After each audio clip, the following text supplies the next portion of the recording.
Quel titre de chanson résumerait ta vie ? As-tu une cicatrice qui a une histoire particulière ? Quelle est la célébrité que tu aurais aimé rencontrer ? Quel serait le voyage de tes rêves ? Est-ce que tu as déjà dû faire un choix qui a totalement changé ta vie ? À quelle chose imaginaire croyais-tu quand tu étais enfant ?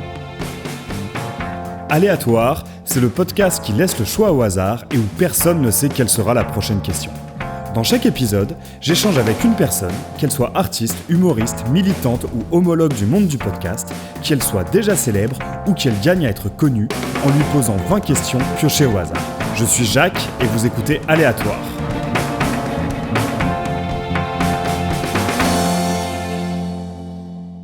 Parti. Bien bonjour à toutes et à tous, chers auditeurs et auditrices d'Aléatoire, et même bonsoir, vu l'heure à laquelle on enregistre cet épisode. Je suis très content de vous retrouver avec une personne qui m'a été recommandée par deux personnes et qui aurait pu même m'être recommandée par une troisième. Je suis donc en présence de Nicolas Di Vincenzo, c'est ça, a.k.a. Dexter. Oui. Bonsoir, qui avait été, donc, pour celles et ceux qui s'en souviennent, recommandé par Émile et par Daikel, les deux de Worst Doubt et de L'eau des nouilles, on va y revenir, et qui aurait d'ailleurs pu être recommandé par Guillaume Scaillet il y a pas longtemps, vu que tu le connais bien. Donc Nicolas, tu es à la fois musicien, photographe et réalisateur. Je te propose qu'on commence par la partie musique. T'as commencé, du moins les premières traces que j'ai vues de toi, c'était en tant que guitariste de Providence. C'est ça, ouais, j'ai commencé en 2005 dans Providence, quand je suis arrivé à Paris. Je suis marseillais d'origine. Et donc j'ai commencé en 2005, c'est mon premier groupe. En fait. Ok, d'accord. Donc voilà, vraiment. Et je suis resté là-bas. Enfin, j'ai joué jusqu'en 2008 avec eux. J'ai fait une coupure d'1 an et je suis revenu en 2009 et je suis reparti en 2010. Mais voilà, ça c'est le gros de ma carrière musicale, puisqu'après après ce groupe-là, j'ai eu quand même un trou pendant très longtemps. J'ai arrêté de faire de la musique. Et j'ai recommencé avec Shure, je sais pas si t'as écouté, donc c'est plutôt Cold Wave, Dark Wave, Dark Wave, tout ça. Et maintenant je fais de la guitare dans Pentislow aussi. Oui, c'est ce que j'avais noté, parce que donc pour Providence, c'était donc du hardcore beatdown. Ouais, du hardcore bien beatdown, donc du coup, très corps David. Assez bourrin, ouais, corps David, accordé très bien. J'ai mis des mandales dans le pit. Je pense que tu as vu le sketch de Maxwell là-dessus. Ouais. Et alors du coup, j'avais donc noté un album et 3 splits, mais au vu de ce que tu me dis. Alors moi, j'ai composé en partie l'EP qui est sorti en 2008, mais je l'ai pas enregistré. D'accord. En fait. Donc Far Beyond Our Death. Celui-ci, je l'ai pas enregistré. Ok. Et donc moi j'ai enregistré juste le split EP avec King of Clubs. Oui. Tu vois, Times for Grievance. Okay, et après c'est des ordres de réédition qui sont sortis, je crois, au Brésil. Il y avait des éditions avec de titres différents. Okay. Mais en vrai, je pense que j'ai dû enregistrer 3 titres avec ce groupe, alors que j'ai quasiment composé tous les morceaux. D'accord, ok. Donc tu as été fondateur et en tout cas avec Johan, c'est vraiment lui le chanteur qui a composé Tonnerre, qui a créé le groupe, mais j'ai fait partie des plus anciens. Et donc oui, aujourd'hui t'es dans Shure, avec lequel vous avez sorti 2 albums.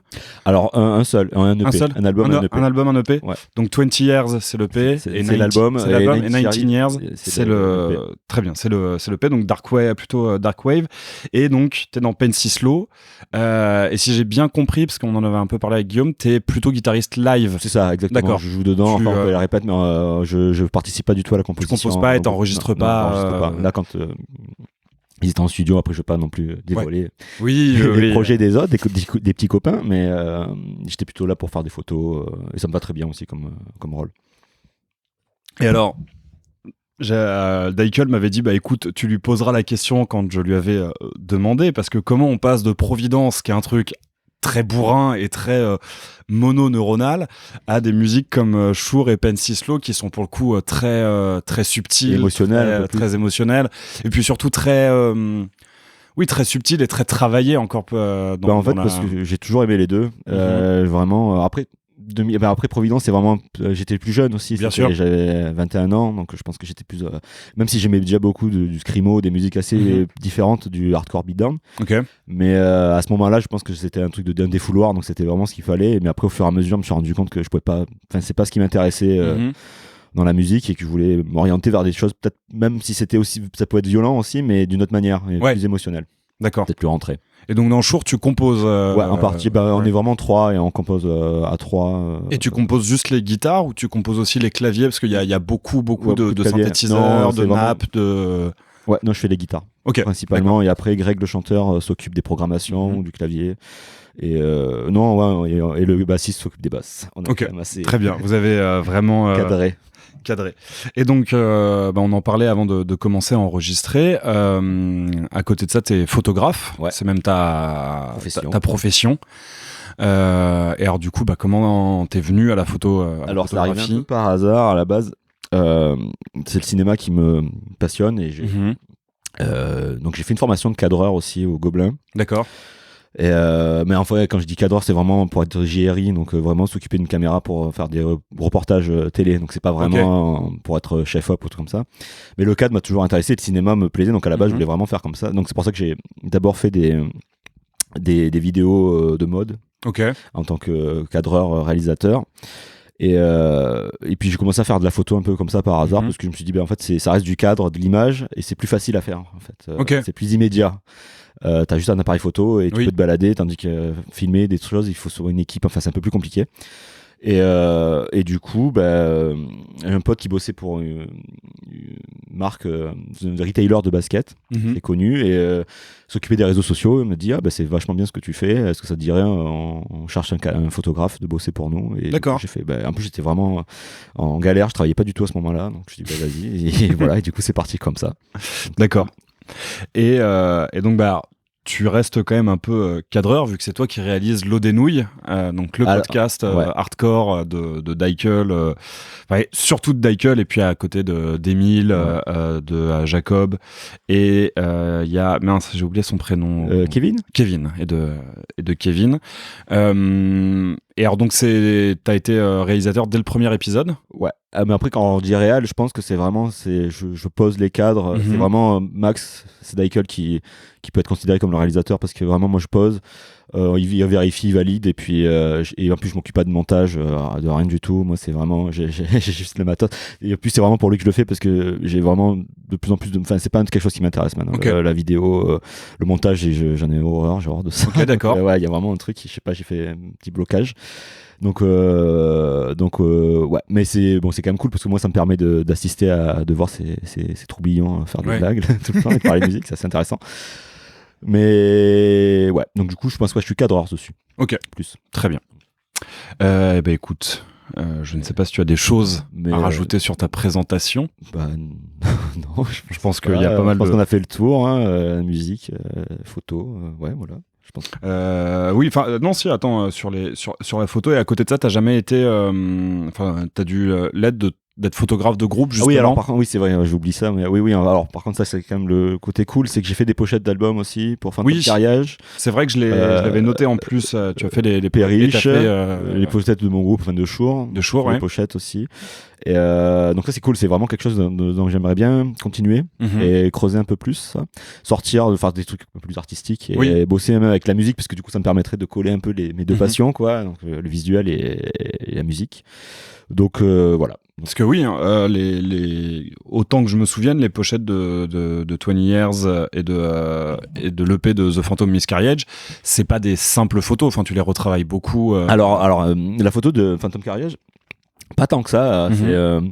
C'est pour la petite anecdote, j'étais chez Max et Michael et Julia, sa copine, et on était chez eux. Et donc, je lui ai juste mis un sac de chantier rouge sur la figure, sur le visage, et c'est une photo de test en fait cette photo qui est sortie avec un flash et j'ai quasiment rien retouché. Il y a juste Max qui a fait du layout, donc qui a un peu peaufiné, qui a rendu mis un peu de grain, mais la photo elle est quasiment telle quelle d'origine quoi. Parce que donc Max a bossé dessus. Ouais. Aussi. Il a fait la typo, tout l'intérieur du livret. Et les photos, je me suis occupé des photos. Mais en vrai, on était d'ailleurs assez surpris parce qu'on a fait ça un peu. Ça allait très vite et c'est vrai que la première photo que je leur ai envoyée au groupe, ils m'ont fait elle est très bien. On y va. D'accord. Donc, bon, c'est bien. Et donc, The Phantom Miscarriage, qui est un groupe de Poitiers. De post. Je sais pas comment on peut se dire. C'était black metal, post-metal aussi. C'est mélange. C'est assez. Sur Frontrunner, ils sont sortis. Ok, d'accord. Frontrunner. Oui. Et donc je vous invite tous à écouter, c'est pas mal, mais je suis pas sûr que le groupe soit encore en activité. Mais du coup c'était vraiment ma première commande entre guillemets, parce que sinon en général je faisais des photos pour mes propres groupes, parce que j'ai oublié que entre Providence et Chour, j'ai aussi joué dans un groupe avec Clément de Pentislo qui jouait dans l'Ogis, qui s'appelait Hallowed Ground. Et, ça me dit rien. Plus, indie pop un peu anglaise aussi, un peu à la Oasis aussi. Enfin, on se voulait un peu à la Oasis. Et ça, on a fait 2 EP. Donc voilà. Mais et du coup, j'ai fait des pochettes pour ça aussi. D'accord, ok. Donc, ouais. Et t'as bossé aussi pour peut-être des médias ou en tant que pour faire de la photo promo? Alors pour faire de la photo, non. Ma première publication, je pense pro, c'est Pentislo dans New Noise. Mais c'est pour eux en fait à la base que j'ai fait de la photo. Mais en fait, je démarche pas. C'est quelque chose dans les que je dois plus travailler, je pense, à l'avenir. C'est déjà, t'as peut-être dû le voir, je suis pas très visible sur les réseaux, enfin on voit pas trop d'infos, je communique pas beaucoup et je démarche pas beaucoup non plus. Alors, au début j'avais de la chance que certaines personnes peuvent venir me chercher, mais en fait je sais que c'est assez limité, puis moi donc au bout d'un moment il faudrait que je me bouge un peu les fesses. Et donc non, j'ai pas eu de publication en vidéo à part être commission. Si alors non, attends, je me perds. J'ai bossé pour une agence, mais pour des trucs de communication, mais c'est pas du tout, ça n'a pas été publié, donc voilà. D'accord, très bien. Donc, voilà. Bon bah écoute, on va faire un premier tour. Alors, quelle sera la première question? Écoute, c'est un peu lié à ce avec quoi on vient de finir ta présentation. Demandes-tu facilement de l'aide? Non, pas trop, justement, ouais, c'est ça. Enfin, de l'aide, ça dépend dans quel sens. De l'aide dans ma vie de tous les jours, enfin, personnel, si ça va pas trop non plus, je pense. Mais non, c'est sûr que dans le boulot, j'ai toujours une gêne, je pense, comment dire, d'avoir peur de de déranger les gens aussi, et qu'ils ont d'autres choses à faire de plus intéressant, de mieux, et donc du coup pas trop. Mais maintenant ça va un peu mieux. Je sais que sur ma vie perso, j'hésite pas maintenant, quand ça va pas trop, des fois d'en parler à des amis et de le dire, donc ça c'est déjà un peu mieux. Mais voilà. Je pense que c'est tout ce que je vais dire. Écoute, celle-ci elle sort pas souvent et je pense que t'es une des personnes idéales à qui la poser. Si tu pouvais réaliser un documentaire, sur quoi porterait-il?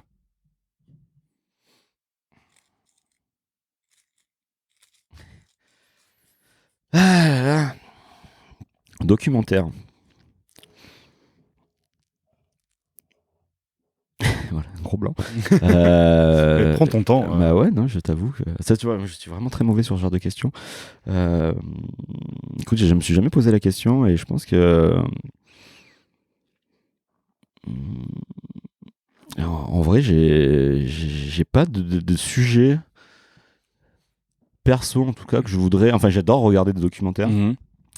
Mais moi, en tant que réalisateur ou créateur, sachant que si c'est une idée de docu-photo, ça peut aussi rentrer dans la réponse. Du coup, ça, c'est une grosse problématique en ce moment sur laquelle je travaille aussi, parce que je voudrais un peu exposer, partir sur des trucs comme ça.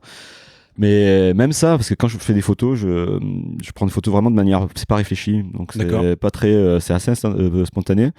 Et des fois je me pose la question, je me dis mais en fait qu'est-ce que tu veux dire aussi avec ça, et si tu veux faire une expo, il faut peut-être avoir une thématique, un sujet. Oui. Et autant dans le cinéma, enfin dans l'écriture, parce que avant j'avais quand même pour ambition de faire de la fiction. Donc j'ai plus de facilité à écrire des scénarios fictionnels en partant d'un truc, tandis que tout ce qui est ancré dans la réalité, enfin quelque chose, ça j'avoue que je l'intellectualise pas du tout, et du coup je réfléchis pas à ça, et donc en vrai je pense que j'ai aucun sujet. C'est fou à parler. J'ai plein de choses qui m'intéressent, mais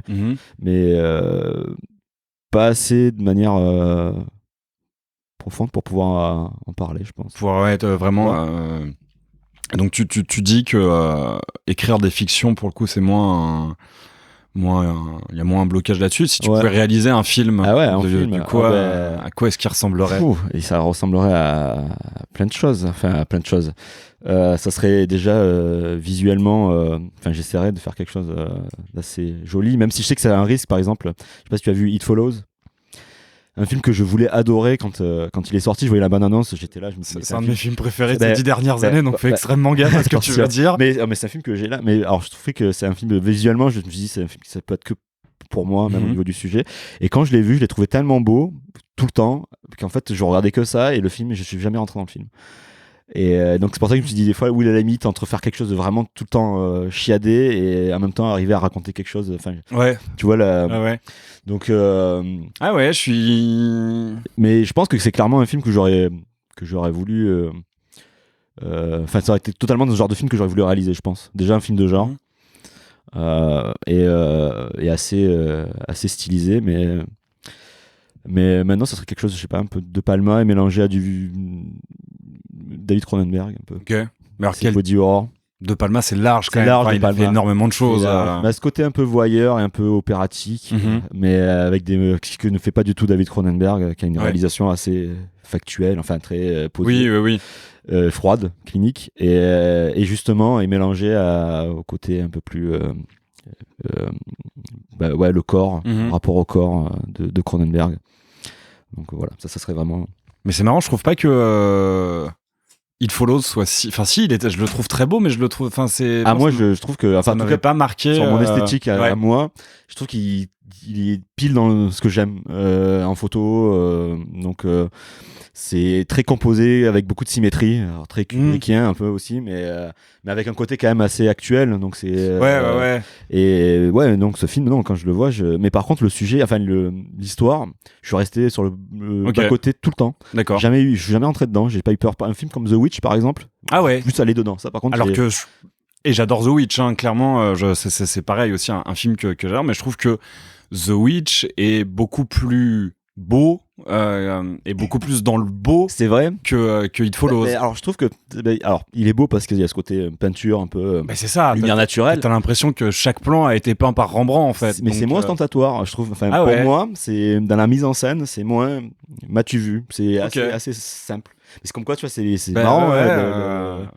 Et donc, mais pas vraiment, It Follows, c'est un film que j'aurais voulu adorer. Mais je pense que c'est peut-être moi qui me suis fait trop monter la sauce sur ce film. Je l'ai attendu, je regardais la bande-annonce pendant 10 fois par jour. Enfin, je l'attendais vraiment. Je me suis dit, mais c'est vraiment, je pense que je veux voir depuis toujours. Ouais. Et en le voyant, j'ai fait, bof. Dommage. Et j'ai réessayé de le voir et à chaque fois, je suis là, bof. Mais par contre, le film qu'il a fait après, Under the Silver Lake, j'ai adoré. Ok, dès la première fois. Ouais, la première fois, ça m'a parlé de suite. J'ai trouvé que ce qui manquait dans It Follows, je l'ai trouvé dedans, c'est incarné. Enfin, il y avait de la vie dedans. Et en plus le sujet de Hollywood, dès que ça parle de cet univers, moi j'adore. Et j'ai vraiment parce qu'on en avait pas mal parlé avec alors on n'en avait pas parlé pendant l'enregistrement, mais on en avait parlé en off avec Max, donc Daikel, et on était tous les deux d'accord sur un point qui était que et lui et moi, quand on l'avait découvert, on avait été extrêmement déçus. Et pourquoi vous avez été déçus? Alors moi, pourquoi j'ai été déçu? Vraiment, It Follows pour moi, ça avait été l'alpha et l'oméga du cinéma du 21e siècle en fait. Quand je l'ai vu, je suis allé le voir 2 ou 3 fois au cinéma. Dès qu'il est sorti en DVD, je l'ai acheté, je l'ai montré à tous mes potes. Donc je pense que les 3 mois qu'on suivi la sortie du DVD, j'ai dû le revoir 5 fois. C'est vraiment ça m'avait profondément marqué. Et puis la musique de Disaster Piece aussi m'avait énormément marqué. Et je trouvais que c'était vraiment le film parfait, et je le mets sans problème dans mon film préféré de la dernière décennie. Quoique justement, en ayant revu Under the Silver Lake, c'est vrai que finalement je trouve qu'Under the Silver Lake est beaucoup plus abouti. C'est plus intéressant, peut-être il se modifie avec alors à côté, le revois. À côté de ça, je trouve que en fait, ce qui me fascine aussi dans It Follows, c'est le nombre de sens de lecture qu'il y a dedans, parce que il y a effectivement le parallèle avec une IST qui est conclu, mais moi je le vois plus finalement sur l'abandon des institutions et des figures d'autorité. Mais ça, par contre, je suis complètement d'accord. C'est limite un truc un peu à la Stephen King, où la figure parentale est complètement absente, ils sont seuls. Et je trouve que le fait d'avoir mis l'action de It Follows dans la ville de Détroit, ville qui était miséreuse à l'époque, parce que complètement abandonnée par... Faudrait en parler de Détroit, parce que je pense que c'est une ville, ces derniers temps, dans les films d'horreur, qui est vachement utilisée. Dans Don't Breathe, dans Barbarian aussi, le dernier Barbare. Que j'ai pas encore vu. Ça se passe à Détroit aussi. Ça utilise tout ce rapport au fait qu'il y a des endroits complètement défavorisés. Il y a des grandes maisons qui sont complètement à l'abandon. Des quartiers entiers, Et donc voilà, je pense que j'avais vu tous ces parallèles et je trouvais ça vraiment, vraiment formidable. Et donc la première fois que je suis allé voir Under the Silver Lake, c'est vrai que je suis ressorti. J'avais pas l'impression d'avoir vu un mauvais film, et j'étais pas fâché, mais je comprenais pas quoi. Je voyais pas le propos, je voyais pas le. Il est un peu fourre-tout quoi. Et en fait, je pense que c'est un film d'expérience. Enfin, il faut pas trop y aller pour le récit. Enfin, pour ce que ça raconte. Enfin, si tu veux un truc qui se tient de A à Z, je pense que tu vas pas l'avoir, donc tu vas risquer d'être déçu. Mais même si ça dit quand même des choses et ça se tient, mais c'est plus une expérience. Enfin, il y a quelque chose de. C'est ça. Et donc je l'ai revu, je crois, il y a 2 ans. Alors, je sais que ça correspond à la sortie de The Green Knight, donc je l'ai pas vu, mais on m'en a dit du mal sur Amazon. Ouais. Et j'avais donc chopé un essai Amazon pour voir The Green Knight, et j'en avais profité pour revoir Under the Silver Lake. Et je sais pas ce qui s'est passé à ce moment-là, mais j'ai été scotché. J'étais en mode ouais non, mais en fait c'est. Et surtout, je suis allé voir plein de vidéos explicatives. Après, j'aime bien faire ça, et je trouve ça assez brillant en fait, la façon dont il a rempli son film de code pour dire aux gens: arrêtez d'être obsédé par les codes et par les théories, ça ne sert à rien. Et c'est ça qui était quand même assez casse-gueule avec ce film, parce que moi, je déteste en plus les films qui sont bourrés trop référencés. C'est pour ça que Stranger Things, des séries comme ça, je peux pas. Oui, il faudrait sortir un peu des films des années 80, de ces trucs nostalgiques, même 80-90, Jurassic Park, Spielberg. Alors c'est cool, c'est un des cinéastes que j'adore et qui m'a formé quand j'étais gamin, c'est mes premiers chocs. Mais au bout d'un moment, il y a pas que lui, et il faut arrêter. C'est d'être passéiste comme ça, je trouve. Et c'est que c'est un peu le risque de Under the Silver Lake, de foutre de la référence partout. Mais il le fait plutôt bien, je trouve, ça, parce que c'est pop, mais je sais pas. Mais il le fait de manière assez subtile. Je sais pas, est-ce que tu as vu un film qui s'appelle The Endless, assez Lovecraftien, avec 2 frères qui retournent. C'est un petit film indépendant américain. 2 frères qui retournent dans une secte dans laquelle ils ont habité, parce que en gros il y a quand même un attachement, ils veulent revoir ces gens-là. Et j'avais eu la chance, il avait été diffusé au PIF, j'avais été accrédité, donc j'avais pu interviewer les 2 réalisateurs. Et justement, il y avait un côté aussi très nostalgique et très vintage dans ce film. Mais on avait parlé pas mal. C'était au moment où It, je sais pas si c'est la deuxième adaptation. Ouais, la deuxième adaptation. Le premier venait de sortir. Et on avait parlé de Stranger Things, de Hit, tout ça, et en fait on disait que c'était de la nostalgie batte de baseball. Mais c'est ça, on te l'a mis au forceps. C'est ça, c'est que oui, on te met un poster de E.T. En plus c'est vraiment pas fin. Mais même Didier Abrams dans Super 8, je sais pas si tu vois. Non, je l'ai pas pareil. vu. En fait c'est des films, ça c'était censé toucher la corde sensible parce que ça reprenait des codes, mais sauf que c'est même pas ça reprend des codes, c'est que ça te remet quasiment même des scènes entières, de certains films, c'est des mashups de films, des patchwork. T'es là. Pas forcément intéressant, quoi. C'est tellement oui, c'est ça, c'est tellement vieux, ça t'attrape par le col, et ça te gueule au visage. Tu l'as vu ma référence, tu l'as vu ma grosse référence. Et je pense que c'est pour ça que Under the Silver Lake effectivement marche aussi bien, c'est que lui il est en mode on verra si tu le captes. C'est ça, parce qu'en plus c'est un peu plus subtil que ça. Mais je pense qu'en plus il y a tous il y a pas mal de, moi je le rapproche un peu à Kaboom, je sais pas si tu vois, de Greg Araki. Non, je l'ai pas vu. C'est toujours avec des trucs de secte un peu post-apocalyptique, et même Richard Kelly au final, Donnie Darko, dans ce côté un peu je sais pas trop où je vais aller, mais pour moi c'est référencé, mais c'est pas ça a quand même des choses à dire, et c'est pas juste du fan service pour dire vous avez vu vu. J'ai mis des petits garçons en vélo, ça rappelle E.T., c'est charmé. C'est ça, ça rappelle E.T., ça rappelle Stand By Me. Et voilà, mais en fait, ils ont oublié de faire des films. Hit, je sais pas ce que t'en as pensé, moi j'ai trouvé ça très mauvais. En fait, c'est presque c'est du porno d'horreur. Non, mais toutes les scènes sont découpées, t'as une scène d'horreur tous les quarts d'heure un peu. C'est vrai, ouais. Et il n'y a pas vraiment de construction. Le film dure 2h30. Mais les deux films durent 2h30. Mais c'est interminable et en même temps, ça raconte que dalle. Donc je sais pas. Moi, je suis un peu mitigé parce que c'est des films où je dirais pas que je suis fan, mais que j'aime bien revoir de temps en temps. Oui. Là où par exemple j'ai jamais essayé de regarder Stranger Things parce que je sais que je vais détester et que ça va me gonfler, surtout que personnellement j'ai aucune fascination pour les années 80. Ouais. Je suis beaucoup plus fasciné par les années 60 et 70 que par les années 80, mais en fait je trouve que les hits c'est plein de bonnes idées qui mises ensemble font des mauvais films. Ouais, alors ça par contre voilà, je suis d'accord, c'est pour ça que c'est pas des films non plus c'est pas des bons films, mais c'est pas des films où tu peux les regarder. Moi, si je tombe dessus, ou c'est pas. Même si le 2, je trouve quand même qu'il est dur à faire. Il est quand même long. Le 2 est vraiment dur. La structure est dure. Le premier, ça va. Enfin, ça glisse, mais c'est pas. Le 2, ils ont mieux réussi la bande-annonce que le. Ouais. que le film. Le film ouais. Et le casting Pourtant, le casting est bon. Même si tu sais pas trop ce qui McAvoy avec Bill Hader de Saturday Night Live fout là. Enfin bon. Mais ouais. Mais je sais pas si c'était bien sûr, mais je crois que même dans le roman et même dans la version de 90, c'était déjà pas la partie la plus intéressante avec les adultes. La partie adulte, pour le coup, j'ai jamais vu le téléfilm avec Tim Curry. C'est mes traumas, un peu comme beaucoup d'ados de cette époque, je pense. Le clown, je pouvais pas, il m'a traumatisé. Moi, c'était les aliens dans Mars Attack. Et écoute, on va peut-être reparler de trauma d'adolescence ou d'enfance. À quelle chose imaginaire croyais-tu quand tu étais enfant ? Alors, imaginaire. Quand j'étais gamin,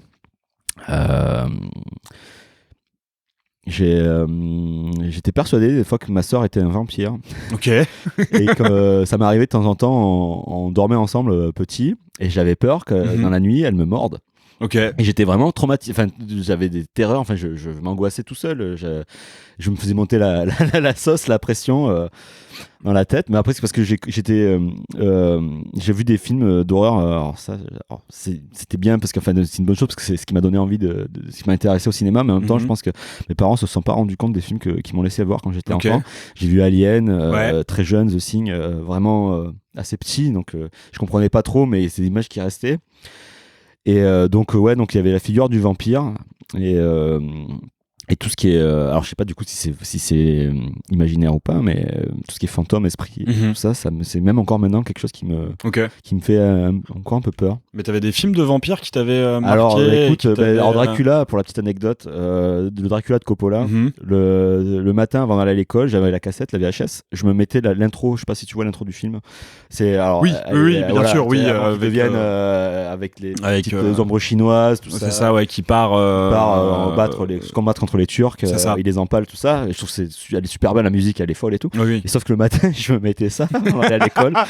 Donc c'est vrai, mais vraiment, j'ai un côté un peu monomaniaque, obsessionnel, et du coup, j'étais vraiment fasciné par cette scène-là. Mais en vrai, voilà, donc je bouffais des images violentes, mais sauf qu'en fait, ça restait et ça me faisait quand même des trucs après. Donc je pense que j'étais moins fort que je pensais, et du coup, donc il y a ça, Entretien avec un vampire, que j'avais quand même. Mais pourtant, c'est pas non plus des figures ultra violentes, parce qu'en plus, c'est des figures romantiques. Oui. Mais je sais pas pourquoi, j'avais ce truc-là où, je t'ai dit, les fantômes. Ok. Mais après, j'ai pas eu de monstre sous le lit. Sous le lit, si.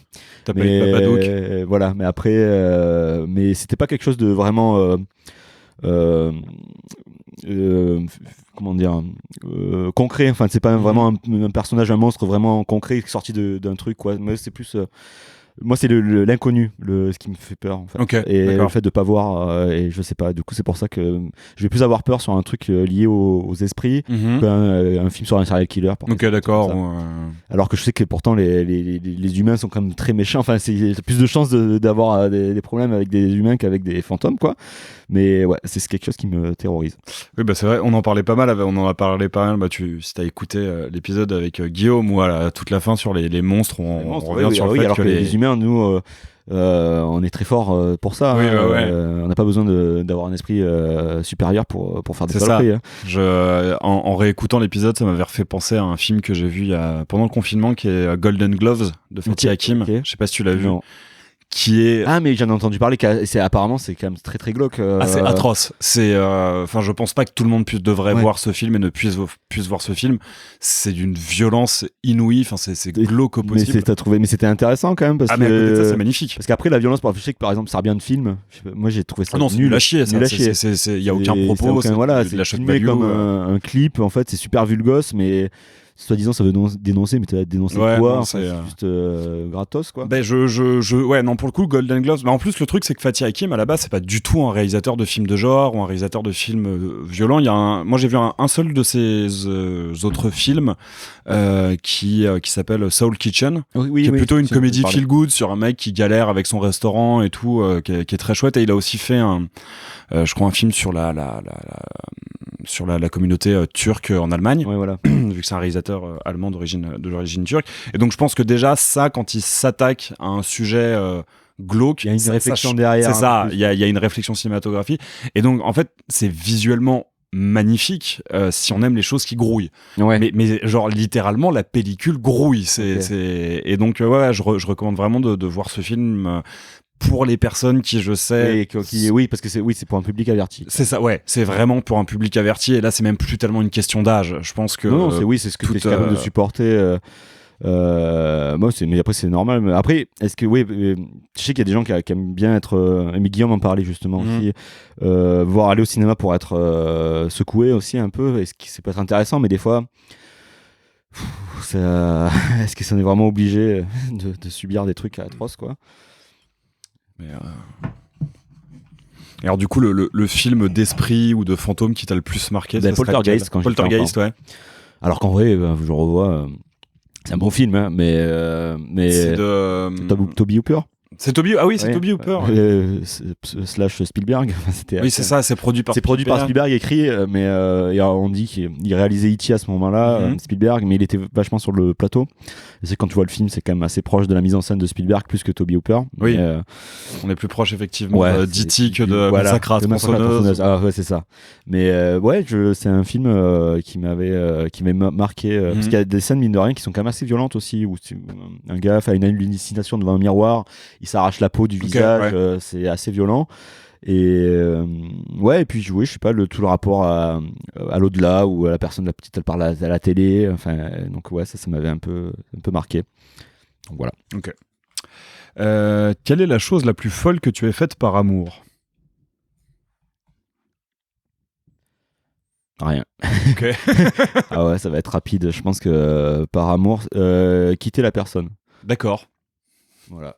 Parce que je sais que c'était pas forcément ce qu'il fallait et qu'il fallait, on se faisait pas du bien, donc il fallait arrêter. Très bien. Alors, te détaches-tu facilement du physique pour connaître quelqu'un?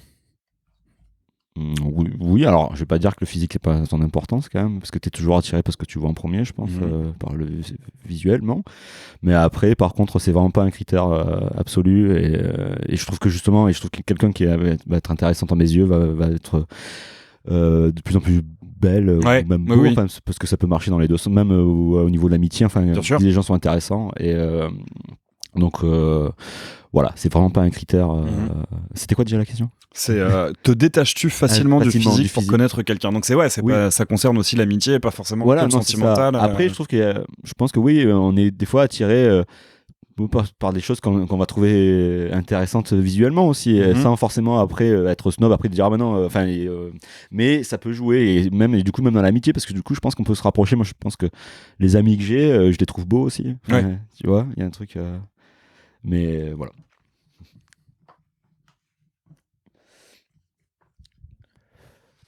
Alors, le truc cher le plus inutile que tu aies acheté?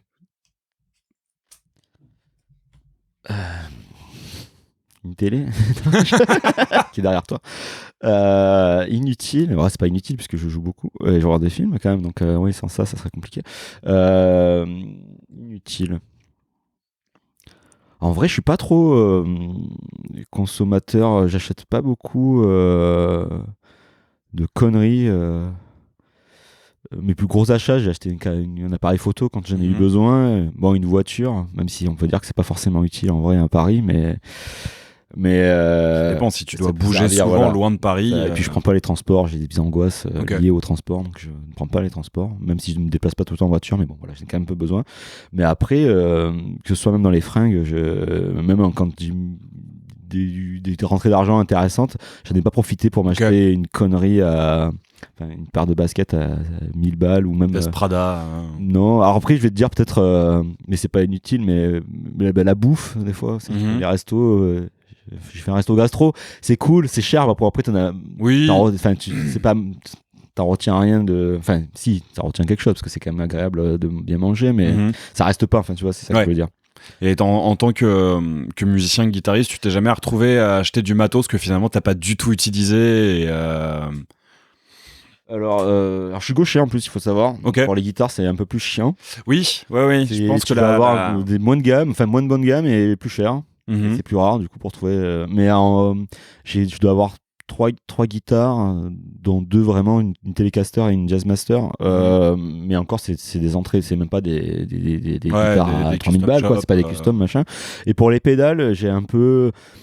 Je craque mon slip, mais c'est quand même pour que ça serve à quelque chose. Donc, non, j'ai vraiment pas trop d'achats. Je t'ai jamais, parce que c'est un peu au pédale effectivement que je pensais. Parce qu'il peut y avoir vraiment. T'achètes un truc après avoir vu une vidéo et finalement tu ça, et en fait, jamais. Pas.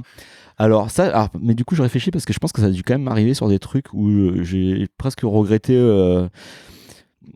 Tu sais, tu prends sans vraiment regarder, que tu vas vraiment l'utilité, et puis mais les pédales, non, ça va. Mais en fait, au final, je vais quand même revenir la télé parce que je trouve qu'elle est beaucoup trop grande. J'ai pas vérifié la taille en la prenant, et je me suis retrouvé avec une télé beaucoup trop grande pour chez moi, et j'étais là, bon, c'est quand même peut-être un peu inutile d'avoir ça, quoi. Donc voilà, mais ça faisait partie, je pense, un peu de l'achat parce qu'il y avait la PlayStation 5, enfin, et je voulais avoir le truc, et je me suis dit, bon, il faut, et donc ça, c'était un peu un achat pas très réfléchi, un peu con, mais sinon non, j'ai pas trop, je suis quand même assez pas trop. Elle est tellement grande que quand tu regardes un film, tu ne peux voir que des détails du film. Exactement. Tu peux pas voir l'image dans son ensemble. C'est ça, t'es obligé de regarder à chaque fois chaque coin. Ce qui peut marcher pour un film d'Ozu, mais beaucoup moins pour un film de Baz Luhrmann. C'est ça. Où tu t'en prends plein la gueule, tu vomis, tu fais une crise d'épilepsie, puis c'est fini. Tu t'en vas. Quel est ton premier souvenir? Vache. J'ai des souvenirs de quand j'étais petit, quoi. Mais je pourrais pas mettre ça dans un ordre. Je pourrais pas te dire de manière chronologique lequel est le premier. Parce qu'en plus, des fois, t'as ce que tes parents te racontent aussi. Bien sûr. Et donc, ça a tendance à se mélanger. Et toi, te créer un peu même tes propres souvenirs à toi. Faut pas trop leur faire confiance parce que souvent, t'as tendance un peu à les modifier. Donc, premier souvenir, non, j'ai.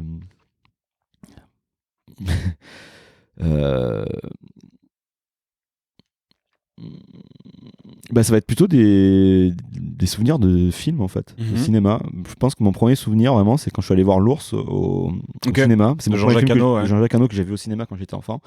Je me souviens je sais pas si tu vois le film. Enfin, je l'ai pas vu, mais je sais que c'est Jean-Jacques Hano. Il y a une scène pour tout enfant assez traumatisante où la maman ours très rapidement dans le film meurt. Et je me rappelle du coup d'avoir passé le reste de la séance la tête dans le fauteuil en train de pleurer. D'accord. Et du coup, et voilà. Et c'est vraiment, je pense que parce que c'est vraiment, on allait très rarement au cinéma avec mes parents, et je pense quelle idée, voilà, ils m'ont emmené voir ce film-là. Donc j'étais jeune parce qu'il est sorti. Je pense que c'est vraiment le premier film que j'ai vu au cinéma. Et j'y suis allé, et ça m'a encore, parce que je me vois encore les images. J'ai plus envie de voir ce film d'ailleurs. J'ai un peu un rejet. Donc voilà, je pense que c'est mon premier souvenir. Donc tu vois, c'est vraiment lié au cinéma. C'est vraiment un des trucs qui m'a le plus marqué, je pense. Quelle remarque te fait-on souvent? D'arrêter de me déprécier. D'accord. Et j'essaye de maintenant un peu plus de les écouter, quoi, mais c'est pas évident. Mais ouais, je pense que c'est un peu ça la remarque. D'arrêter de partir du principe quand on me demande ce que je fais, de partir déjà en disant oui, mais D'accord, ça pourrait être mieux ou machin, alors que non, dis ce que tu fais, dis les choses, et puis laisse au pire, enfin, ils jugeront déjà d'eux-mêmes. N'incite pas les gens à les orienter sur un truc déjà négatif, et surtout qu'en plus, je pense que c'est une sorte de fausse modestie, parce que j'ai comme des fois un peu d'estime sur ce que je fais. Je pense que sinon je ne montrerais pas, enfin, voilà. Mais en même temps, je pars toujours du principe que, mais non, mais ça pourrait être mieux, donc enfin, donc du coup, tu pars dessus, et c'est pas bien, je pense, de faire ça. Voilà, je suis assez d'accord. Tu comprends, voilà. Mais c'est dur, hein, parce qu'après, je pense que les mécanismes aussi, c'est tu te construis un peu comme ça. J'ai eu ces mécanismes pendant très longtemps, voilà. Et je les ai toujours un peu, hein, donc je vois très bien. De te dire, et même si les gens te disent non, mais c'est bien, machin truc, tu penses que ça fait du bien, c'est toujours agréable que quelqu'un te dise que c'est bien, mais en même temps, il y aura toujours quelque chose qui fait que ça va bloquer, et donc et je me rends compte du coup, il y a des réactions de gens que j'ai provoqué moi-même, mais ça me fait chier parce que je me dis mais t'es con en fait, pourquoi tu dis ça en fait, mais voilà, donc du coup c'est ce que les gens de mon entourage en général me disent, arrête de quand tu parles d'un truc de dire oui mais c'est machin, non, arrête de te saboter, ne sabote pas tout seul, c'est voilà. Alors si tu devais mourir maintenant, qu'est-ce que tu regretterais de ne pas avoir dit, et à qui?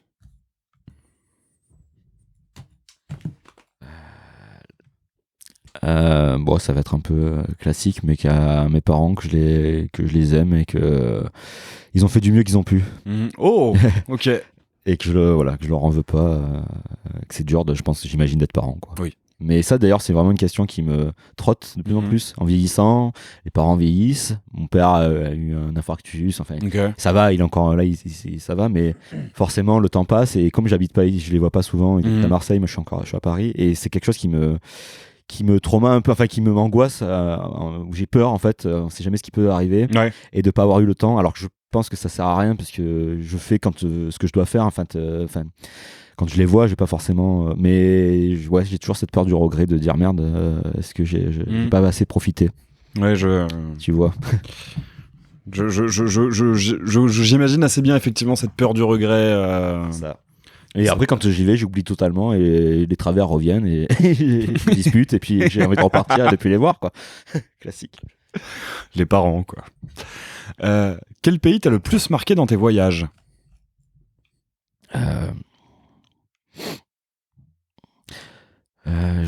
Alors, les États-Unis, dans le sens où c'était un pays qui me fascinait, puisque toute ma culture au début était basée quand même sur ça, que ce soit cinématographique, musical, littéraire, un peu tout. Et quand j'y suis allé, je me suis rendu compte que j'ai jamais été autant français, européen, comme là-bas. T'es allé où aux États-Unis? Alors, avec Providence, on avait fait une tournée d'un mois. Où on a parti de la côte ouest de Los Angeles jusqu'à. On avait fini où déjà? Alors, Atlanta, donc Saint-Louis, donc on a quasiment presque fait la Floride. Et on est reparti, donc c'était très bien comme expérience. Mais en fait, je me suis rendu compte qu'au final, même dans les interactions avec les gens, socialement, il y a une trop grosse différence. Enfin, moi, alors c'est un pays, je trouve, qui est magnifique. Enfin, il y a des décors. Et en fait, j'ai traversé le miroir en étant là-bas. Je me suis dit, ça y est, je suis enfin dans un film. Je voyais la lumière, comment. Enfin. Ouais. T'as juste à poser la caméra, des fois t'as des trucs, tu fais ah ouais, c'est super beau. Mais j'en suis revenu, c'est un pays qui me fascinait, où je voulais limite habiter. En étant parti, j'ai fait ah non, en fait, je pense que je pourrais jamais vivre là-bas. D'accord. Parce que. Alors je pense j'ai pas rencontré toutes les personnes des États-Unis, mais de ce que j'ai vu, et même de ce que je peux voir, c'est même par rapport aux médias et tout, c'est vraiment pas un pays qui m'intéresse maintenant. Donc il y a ça, et après j'ai l'Ukraine. Mais alors c'est parti pour faire un clip et des photos, et c'est quelque chose avec Providence aussi. Non, avec mon groupe à l'autre grande. Donc j'étais parti avec le chanteur, et j'adore le brutalisme, enfin vraiment, et pour moi c'était un peu aller là-bas, mais du coup un peu comme les banlieues en France, où j'aime beaucoup les bars, c'est assez beau visuellement, mais j'oublie pas qu'il y a des gens qui y vivent, et j'ai envie de partir en mode safari, enfin dans le trauma port. C'est toujours un peu voilà, exactement, c'est toujours un peu une question que je me pose à chaque fois quand je fais des trucs comme ça, parce que j'ai pas envie de profiter, parce qu'il y a des gens qui vivent dedans. Alors après, je dis pas ils vivent très bien, parce que justement en Ukraine, c'est là à Kiev, où j'étais parti dans des genres de cités, de grandes banlieues, donc c'est énorme, avec des grandes barres de bâtiments, mais moi j'avais transposé ça avec ce qu'il y avait en France aussi, donc du coup, alors que tu sais, d'un point de vue social, en disant limite Kajapoul. Ouais, il y a un c'est côté des ghettos. et en fait, pas du tout. J'avais parlé après une Ukrainienne qui me dit non, mais en fait, c'était pour eux l'accès quand un peu à la classe moyenne. Ok, C'est d'accord. un accès à en fait un logement individuel, enfin cool. Et donc en fait, c'était vraiment bien. Et du coup, on a même vu la différence en y étant. Mhm. C'est super bien entretenu. Enfin, c'est pas. Ouais, il fallait que je déconstruise un peu mon regard de moi avec ce que j'avais en France. C'est pas abandonné par les C'est autorités. pas abandonné, voilà. Et puis après, je pense qu'il faut dire ce qui est là-bas. Je pense que c'est moins aussi. Il y a encore les restes du communisme et tout, donc il y a un truc. Social et national, et puis après peut-être que le pays est des espaces communs, ça. Mais en tout cas c'est quand même un pays, mais après celle-là ça avait tendance un peu à s'américaniser d'ailleurs. Okay. Il commence à avoir des Starbucks, des McDo, ouais. mais t'as quand même ce truc où les gens je sais pas moi les pays de l'Est ça me fascine aussi. C'était quand le voyage en Ukraine? 3 ans. Ok, d'accord. 3 ans. Et ouais, ils ont ce côté, tu sens que bon, la vie, enfin, c'était pas évident, mais en même temps, je sais pas. Enfin, ouais, mais du coup, là, je suis plus maintenant intéressé pour aller dans ces pays-là plutôt que l'Amérique, quoi. Ok. Parce que donc les États-Unis, tu y es jamais retourné? J'étais retourné pour Hightower, je sais pas si tu vois, un groupe de punk rock. Et avait enregistré un album et j'étais parti pour les accompagner pour faire des vidéos. Ok. Donc on est resté 3 semaines là-bas, mais c'était pareil, c'était un côte ouest. Et c'était à Los Angeles aussi? À côté de Los Angeles. Ok. C'est marrant, mais c'est en vrai, je sais pas. Après, je sais pas. Enfin, après Los Angeles, tu vois, par exemple, la littérature, Bret Easton Ellis, tout ça, j'aime beaucoup l'univers. En fait, c'est une ville qui me fascine. Pour le coup, Los Angeles, pas forcément le reste des États-Unis, mais Los Angeles, c'est une ville qui est un peu intéressante parce qu'elle est pleine, je pense, de paradoxes aussi. Mais bon, enfin, en tout cas, je sais pas, il y a un truc qui fait que ça bloque. Enfin, ok. Voilà. Ouais. J'avoue, je suis jamais allé à Los Angeles, mais Under the Silver Lake m'a un peu donné une fascination pour. Voilà, Los en fait, Angeles. je pense que c'est ça, parce que c'est cette imagerie-là qui, moi, me. Et pourtant, j'ai des potes qui sont allés récemment et qui m'ont dit, mais c'est horrible. Mais c'est horrible. Tu peux rien faire sans super grand. T'as pas la voiture, parce qu'en fait, c'est pas une ville qui est quadrillée, enfin, avec un centre. Enfin, il y a un centre, mais si t'as pas une voiture, tu peux pas aller te balader. Déjà, il faut que t'ailles à un endroit précis pour quelque chose de précis. Enfin, en tout cas, c'est l'impression que j'avais eue. Et puis bon, les gens, apparemment, c'est une ville, c'est super dur, hein, donc tout le monde y va pour réussir, machin. Tu peux être, c'est immense. Si tu réussis pas, tu peux être seul. Enfin, je pense que ça doit être affreux comme ville. Mais en même temps, je sais pas, il y a quelque chose, il y a une énergie, un truc qui est quand même assez fascinant. Ouais, il y a un truc un peu mystique quand même. Ouais, c'est ça, je pense. Et puis pareil, je sais pas si t'as lu Hollywood Babylon de Kenneth Anger. Ouais. Ben voilà, tu vois, moi, c'est vraiment ça. Qui participe aussi à la fascination que tu peux avoir pour Hollywood et pour. C'est Hollywood qui est quand même, tu sens qu'il est quand même dégueulasse. Mais c'est ça en fait. Broie les gens. Mais surtout, quand tu lis ces trucs et quand tu vois des films comme Under the Silver Lake, tu sens qu'il y a quelque chose derrière en fait. Il n'y a pas juste les studios et juste les films. Non, c'est ça. Neon Demon aussi, il avait fait aussi un peu de rêve. Je l'ai pas vu encore. Alors, c'était pas mon préféré, mais ça traite quand même de ce sujet-là. Du coup, il parle de vampires aussi, enfin, ça spoiler, mais sur ce rapport, parce que je pense que ça vampirise beaucoup la soif de réussite. Mais ouais, il y a quand même une aura dans cette ville, je pense, qui est quand même particulière, mais que tu retrouves que dans cette ville-là. Même New York. C'est pas une ville, c'est une grosse ville comme Paris. Enfin, tu sais, c'est des villes capitales, donc c'est très cosmopolite. Ouais, c'est sympa, mais je sais pas, c'est quelque chose. Je pense que c'est une fascination qui est très différente, mais je trouve que, alors je pense qu'en fait, New York, en devenant une ville sûre, a perdu de sa fascination. Là où finalement la fascination de Los Angeles a jamais tellement résidé. Alors. Après, si, il y a des gens qui sont aussi fascinés par les Bloods, les Crips, toute la. Oui, par le. Mais c'est pas le. Mais à moins. La ville, le mythe de Los Angeles, c'est pas construit sur les guerres de gangs. C'est ça, et sur ce qu'on peut voir dans les Warriors ou. Oui, là, elle va au-delà de ça. C'est que New York, que ce soit musicalement, avec la noise, le hardcore et même le ciné crado des années 80, quand New York c'était un coupe-gorge, quoi. C'est vrai que maintenant, je pense que c'est assez propre. C'est très commerce équitable. Voilà. Tu vois, ce côté. Et ça a perdu ce côté des The Warriors. Voilà.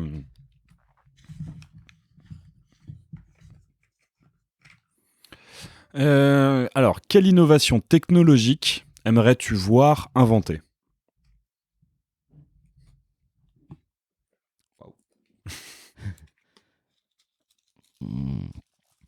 Alors, il y en a une que j'aimerais bien qu'ils disparaissent. C'est les IA. J'ai un peu peur de ce truc-là. Je vois que ça apparaît de plus en plus. Même du coup, en tant que photographe, je me dis. Après, j'ai une conversation avec une copine qui me disait. Je pense pas que les artistes vont être voués à disparaître. C'est là où on est en train de tester quelque chose, mais en vrai, il n'y a pas eu forcément encore d'utilité pratique. Il n'y a pas une IA qui a créé une œuvre d'art où ça a été vraiment exposé avec de la valeur marchande, enfin un truc. Mais c'est quand même quelque chose qui me fait peur. Après, du coup, créer une technologie.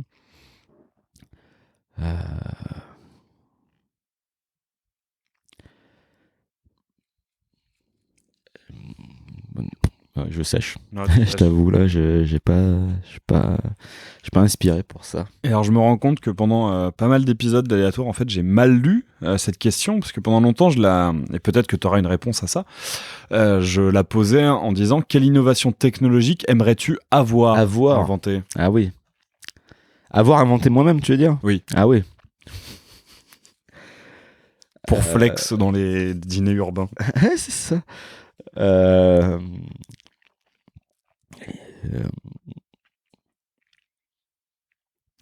Bah, tu vois, toujours pas, quoi. Je pourrais te dire quelque chose lié un peu à un truc lié au bien-être, enfin, je sais pas, quelque chose qui pourrait être... Après, on va te dire, c'est les anxiolytiques qui existent déjà, mais enfin, quelque chose un peu qui pourrait apaiser... Enfin, je vois un truc par rapport, lié un peu à un truc lié aux angoisses, quoi, qui pourrait... Je sais pas sous quelle forme ça pourrait prendre, quoi. Après, c'est avoir inventé, hein, donc ça peut être un truc qui existe déjà et que tu aurais voulu inventer. Alors, inventer ou découvert, on va dire. L'or. Alors qu'en fait, je suis pas du tout là. Mais franchement,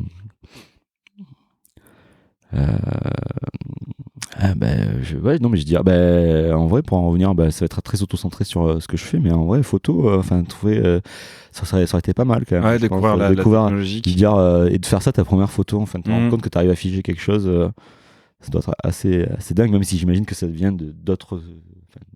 C'est des évolutions d'autres technologies. Bien sûr. Mais ouais, même du coup, le cinématographe, c'est vrai que ça. Donc ouais, ça être assez bateau, enfin un peu lié dans ce que je fais, mais ouais, je pense que ça, j'aurais bien aimé. Et justement, pour en revenir, alors je suis pas du tout un avocat de l'IA, hein. C'est aussi un truc qui me fait assez peur, mais sur la disparition des artistes en soi, la photo a pas fait disparaître les peintres. C'est pas faux. Et le cinéma a pas fait disparaître le cinéma. Le cinéma a pas fait disparaître le théâtre. Oui, non, mais c'est ça. Je pense que c'est juste une évolution. Et puis après, je pense que là, on est juste dans une période où on teste, on s'amuse avec.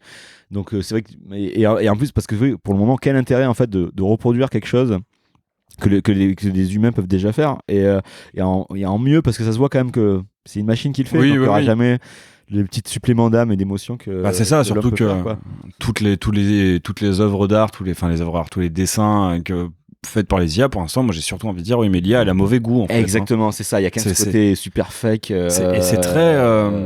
C'est. Tout ce que j'ai vu, je trouve ça très. Enfin, c'est laid. Même si c'est bien fait, si c'est réaliste, ça reste très très laid. Oui, c'est ça. C'est mauvais goût un peu. Alors oui, peut-être que dans les boutiques de souvenirs un peu friquées, ça marchera. C'est ça le problème, parce que c'est qu'en plus ça fait souvent, comme tu dis, en fait, justement, ces photos ultra retravaillées, comme très photoshopées, et que tu peux retrouver, dans des au pire, ça remplace les photos des taxis jaunes et des taxis jaunes avec New York, ou des petits lacs avec une fleur japonaise ou enfin un truc avec une pagote. Ouais, c'est ça. Hein. Mais parce que du coup, c'est que là, aujourd'hui, sur mon fil Instagram, j'ai vu un photographe qui justement avait généré des photos sous IA. Et alors, au début, la première, je n'avais pas fait attention, j'ai trouvé ça, c'est pas mal. Mais en même temps, je me dis, il y a quand même quelque chose qui va pas. Et c'est vrai t'as quand même un côté super. C'est trop léché en fait. C'est ça, ouais. Et il y a pas longtemps, je suis tombé sur un truc qui en soi devrait me parler de fou, qui était un mec qui avait demandé à une IA de reproduire si Rembrandt en fait avait peint les concept art pour The Thing. Oui. Donc en soi, deux trucs qui me parlent à fond, parce que Rembrandt est un de mes peintres préférés, et j'adore The Thing. Et non, c'est moche. Enfin, c'est juste ultra laid. C'est trop. Ouais, donc donc je pense que c'était peut-être une angoisse qui est pas trop justifiée, mais bon, faut faire attention quand même. Oui. Non, celle-ci, non. Faut que je l'enlève, celle-ci. Elle ressort trop. C'est pas qu'elle ressort trop, c'est que as-tu déjà frappé quelqu'un, enfin... Ça reste un podcast bonne ambiance. Si tu pouvais avoir un super pouvoir, lequel serait-ce? De voler. Ok. C'est assez rapide. Bah, après, c'est oui. Ou l'invisibilité. Ok. Voilà. Pourquoi l'invisibilité? En plus, je dis ça, mais l'invisibilité, parce que du coup, j'ai toujours en tête ce film. Est-ce que ça ferait pas ressortir des penchants assez malsains, assez pervers? Parce que du coup, tu pourrais faire n'importe quoi sans être vu, quoi. Donc, c'est quand même, ça pose des questions morales. Oui, tu penses à Holoman. Mais tout ce sujet lié au fait que tu peux faire des choses sans on sache que ce soit toi. Donc, des braquages, ça peut être voler de l'argent ou des trucs comme ça. Non, mais tout dépend à qui tu voles. Hein. Oui, non, mais alors, les banques, j'avoue, moi ça me dérangerait pas. Ouais, mais après, pour en faire quoi aussi? Enfin, si c'est pour juste dans une démarche personnelle, ça sert à rien aussi. Mais oui. Non, mais plutôt ou alors la téléportation. Parce que j'ai horreur de prendre l'avion. Et je pense que ce serait quand même pas mal de pouvoir aller à droite à gauche assez rapidement. Mais ouais. Je pense que. Et voler, en fait, je dis ça, mais j'ai le vertige, donc je suis pas sûr que. En soi, le vertige, c'est quand t'es relié au sol. C'est ça, donc, je sais qu'on a toujours dit quand t'es très très haut, en fait, tu t'arrives même plus, t'as plus de notion. Mais après, j'ai pas testé le chant parachute, tout ça, mais ouais, voler, quand même, je sais pas, c'est une sensation. Enfin, ça a l'air chambé, quoi. Voilà, tout simplement. Mais. Ouais, donc j'hésite entre la téléportation et voler. Toi, ça serait, t'as quelque chose qui te plairait sur ça? Ouais, j'y ai déjà répondu. C'est alors en soi, en fait c'est un peu horrible, hein, mais parce que je sais plus avec qui m'avait fait cette réflexion qu'une fois que j'ai ce pouvoir, je me suicide en fait. Mais c'est l'omniscience. Ah bah oui, bah ça j'ai pensé, mais Dieu, ouais, l'omnipotence m'intéresse pas. Non, pas l'omnipotence, mais l'omniscience, mais de tout, d'être partout. Absolument tout. Mais tout partout. C'est beaucoup trop d'informations. Et vu dans le monde dans lequel on vit, c'est affreux. Je pense que. C'est comme tu dis, tu te fous en l'air rapidement. Comme l'avait dit, là, je retrouve plus dans quel épisode c'était, mais oui, je pense que j'accède à l'omniscience. Dans les 2 minutes qui suivent, je me tire une balle pour faire taire tous ces trucs dans ma tête. Mais en fait, c'est un rapport que j'ai avec la connaissance. En fait, je pense que je suis vraiment obsédé par l'idée de connaître. Savoir un peu. C'est ça. Et vraiment, la connaissance est quelque chose qui me fascine. Et du coup, en plus de ça, je me suis rendu compte que voulant être omniscient et me rendant compte que ce n'est pas possible, du coup, je me réfrène. Enfin, j'ai un peu cette flemme d'aller vers la connaissance et d'aller découvrir de nouveaux trucs parce qu'il y a un peu ce truc de plus t'en découvres, moins t'en sais. Ah, mais moins t'en sais, c'est ça, c'est un plus. Et mais ouais, c'est vraiment et oui, en fin de compte, accéder à une certaine forme de divinité en étant omniscient. On en avait pas mal parlé avec un mec que tu connais peut-être, David Fitt. Oui, bien sûr. Qui est photographe également, réalisateur. Il vient tout juste de sortir d'ailleurs le nouveau clip de Grave Pleasures, qui est vachement bien. Je vous invite toutes et tous à aller le regarder. Mais ouais, donc. Il avait dit ça aussi. J'ai pas eu le temps d'écouter son. En même temps, c'est le premier épisode que j'ai fait qui a atteint les 3 heures, donc je peux comprendre que et pour l'instant, c'est un des 2 seuls à avoir atteint les 3 heures. Mais ouais, l'omniscience, c'est vraiment un truc que je. Ouais. Et par exemple, tu vois, voler, c'est pas forcément un truc qui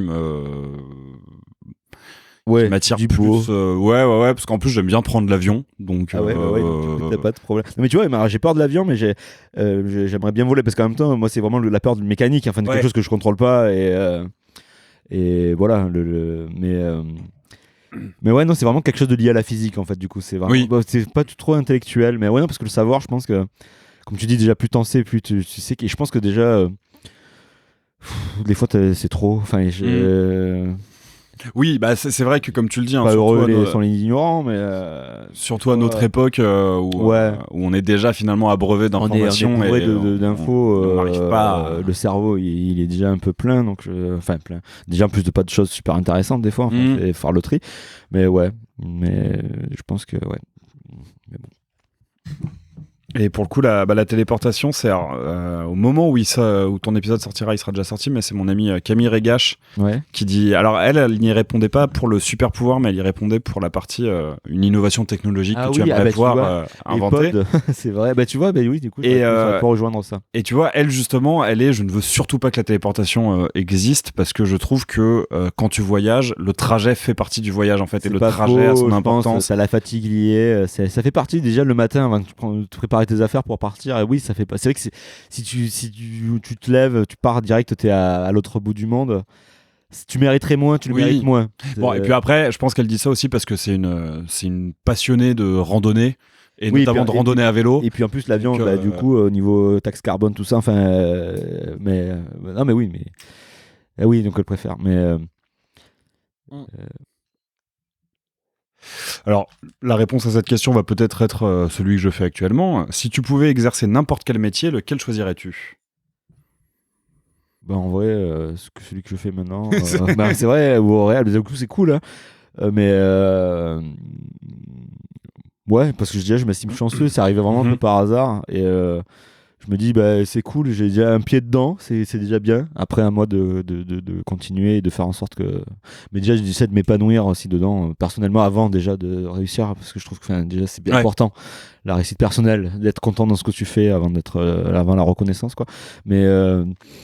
Ouais, non, en vrai, j'ai pas forcément de métier rêve dans lequel je me dirais, putain, j'aimerais bien faire ça. Footballeur, peut-être. Ah oui. Non, alors, je sais pas, je me suis découvert une passion ces derniers temps. Alors qu'en fait, je pense que c'est un milieu affreux. Alors que ce soit avec les agents, enfin, déjà, t'es une machine, t'es un objet, quoi. Enfin, complètement, ouais. Alors, bon, même s'ils gagnent des millions, mais on va pas parler d'esclavage, mais parce que c'est quand même abusé, mais c'est quand même juste c'est une matière financière. C'est juste. Bien sûr, ouais. Donc, ça, c'est quand même pas ouf. Mais c'est quand même quelque chose qui me fascine, en fait. Le côté sportif de haut niveau. Mais plus du coup pas forcément pour le côté gagner de l'argent, mais plus pour le côté j'ai déjà fait des rêves où je jouais pour l'OM qui est mon club de cœur que je supporte, où j'étais dans l'équipe, quoi. Alors je jouais jamais vraiment, j'étais toujours un peu à côté, mais j'étais quand même là et je participais dans le stade, et je pense que c'est plus ce truc de participation de truc ça qui me fait kiffer plutôt que le côté starification et gagner des milliards, même si bon pas non plus, hein, mais ouais, donc je sais pas pourquoi. Tu dis que ça t'est venu récemment, donc en fait, alors, en temps marseillais de 93, quand on a gagné la Coupe d'Europe, tout ça, oui, j'étais content. Mais c'est vraiment pas, le foot, c'est pas quelque chose qui m'intéressait. Et en 2014, alors déjà, peut-être c'est lié peut-être Marseille me manquait, je sais pas. Il y a Bielsa, un entraîneur argentin qui est venu au club, qui a changé un peu la manière de jouer. C'était vachement intéressant et je sais pas pourquoi j'ai commencé à regarder les matchs. Et comme tout ce que je fais, j'ai un côté monomaniaque et obsessionnel, et du coup ça a commencé à m'intéresser. J'ai commencé à lire plein de choses et à lire des forums, machin, et ouais, du coup maintenant c'est revenu. Et donc toutes les semaines je vais regarder les matchs du club. Ça peut me plomber un week-end si on a perdu. Là, je dis donc voilà, mais oui, mais ça c'est tous les supporters de foot, voilà, mais par contre je supporte, mais je suis pas non plus dans le mais je supporte dans le sens premier du terme, je pense. C'est quand ils gagnent, quand ils perdent, mais j'ai vraiment pas ce truc. Par contre, ça qui me dérange aussi dans le foot, c'est ce côté de mauvaise foi et d'écraser les autres, et ça, je trouve ça vraiment mauvais. Alors j'ai des potes qui sont supporters de Paris, et c'est très bien, on peut regarder des matchs ensemble. On va même pas forcément se charrier, on va être content pour l'autre, mais parce que ça, c'est vraiment un côté dans le foot qui me débecte. C'est de la méchanceté, en fait. Mais même malheureusement, le problème, c'est que le foot, et c'est quelque chose. Alors je sais que Guillaume peut-être ne sera pas d'accord avec moi, parce que je sais que lui, il sait que ça fait partie du foot, la tricherie, en fait, le côté un peu. Et moi, je trouve quand même que c'est pas beau. Enfin, c'est quelque chose qui me dérange un peu. Mais bon, je vois pas le lien avec Guillaume, du coup. Parce que Guillaume adore le PSG, et il sait que ça fait partie. On en a parlé ensemble, et il sait que le foot, c'est un des sports où justement un peu la filouterie est acceptée. Ça fait partie du jeu. Tu tombes toutes les 30 secondes, moindre contact, tu gagnes du temps, machin. Alors oui, quand ça tombe dans ton sens, tu dis ok, mais en même temps, gagner à quel prix? Enfin, je sais pas, il y a quelque chose de pas beau là-dedans. D'accord. Donc, voilà. Mais non, je te rejoins assez, et en même temps, je crois que je suis pas du tout foot. Hein, je soutiens aucune équipe, je suis jamais allé voir un match dans un stade et éventuellement si on me demande si je soutiens une équipe, je dis bah oui le Red Star parce qu'ils sont à Saint-Ouen et que j'ai passé toute ma vie dans le 93 donc soyons chauvins aussi, mais je regarde jamais leurs matchs et tout. Et en même temps, je crois qu'un des rares trucs qui me fascine vraiment dans le foot, c'est le côté hooligan et notamment les. Mais en fait, mais moi ça me fait peur un peu. Mais je pense que j'aurais beaucoup plus aimé le foot, bah pareil dans les années 60-70 avant que ce soit comme maintenant en fait où c'est presque une histoire de banque. Oui, voilà, et puis en plus on est sur de la starification individuelle, on est sur un truc collectif, tu vois les Messi, Ronaldo, tout ça, t'es là. Moi je suis plus intéressé par des numéros 8, enfin des milieux qui ont des passeurs, par exemple, je trouve ça vachement plus beau déjà à voir, quelqu'un qui crée le jeu plutôt que juste un buteur. Alors c'est cool parce que en termes d'émotion, quand on marque un but, forcément tu vas être à fond, mais ça se perd aussi beaucoup. Et c'est vrai que je pense que même dans ce côté, tu vois, même peut-être les footballeurs un peu rockstar des années 70-80, ils avaient ce sens de la démesure. Enfin, c'était vachement. C'est ça. C'était rock'n'roll, quoi, tu vois. T'avais des mecs qui étaient capables d'arriver sur le terrain après avoir enquillé 4 pintes au pub et qui marquaient quand même. Georges Best. Enfin, oui, c'est ça, Georges Best. Ou alors les Mancuniens qui allaient à l'Hacienda, un club où il y avait New Order qui jouait, tout ça. Ça c'était cool quoi. Maintenant les gars je sais pas, ils font du sport, ils vont en boîte de nuit, enfin bon, peut-être que c'est des trucs de maintenant en fait, mais c'est pareil je trouve que la starification internationale est pas très intéressante non plus, mais que la starification au niveau local est tout de suite beaucoup plus un truc beaucoup plus fascinant. Je pense au film Coup de tête, je sais pas si tu l'as vu avec Patrick Devers, qui est d'ailleurs c'est peut-être un mort l'arbitre, c'est pas Jean-Jacques Hano qui l'a fait d'ailleurs. C'est possible que ce soit Jean-Jacques Hano qui l'a réalisé. On le vérifiera en off, mais c'est possible que ce soit. C'est à Saint-Etienne que ça se passe. Non, c'est pas avec les Verts ou Auxerre. Non, c'est Guingamp. C'est Guingamp, ah ouais. Oui. Mais je l'ai jamais vu celui-ci. C'est l'AS Guingamp. Bah, il est vraiment vachement bien. Si tu pouvais rajouter une matière enseignée à l'école, laquelle serait-ce ?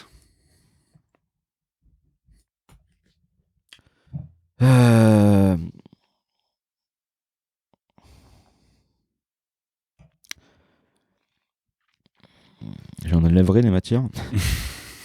T'enlèverais quoi ? J'enlèverais quoi ?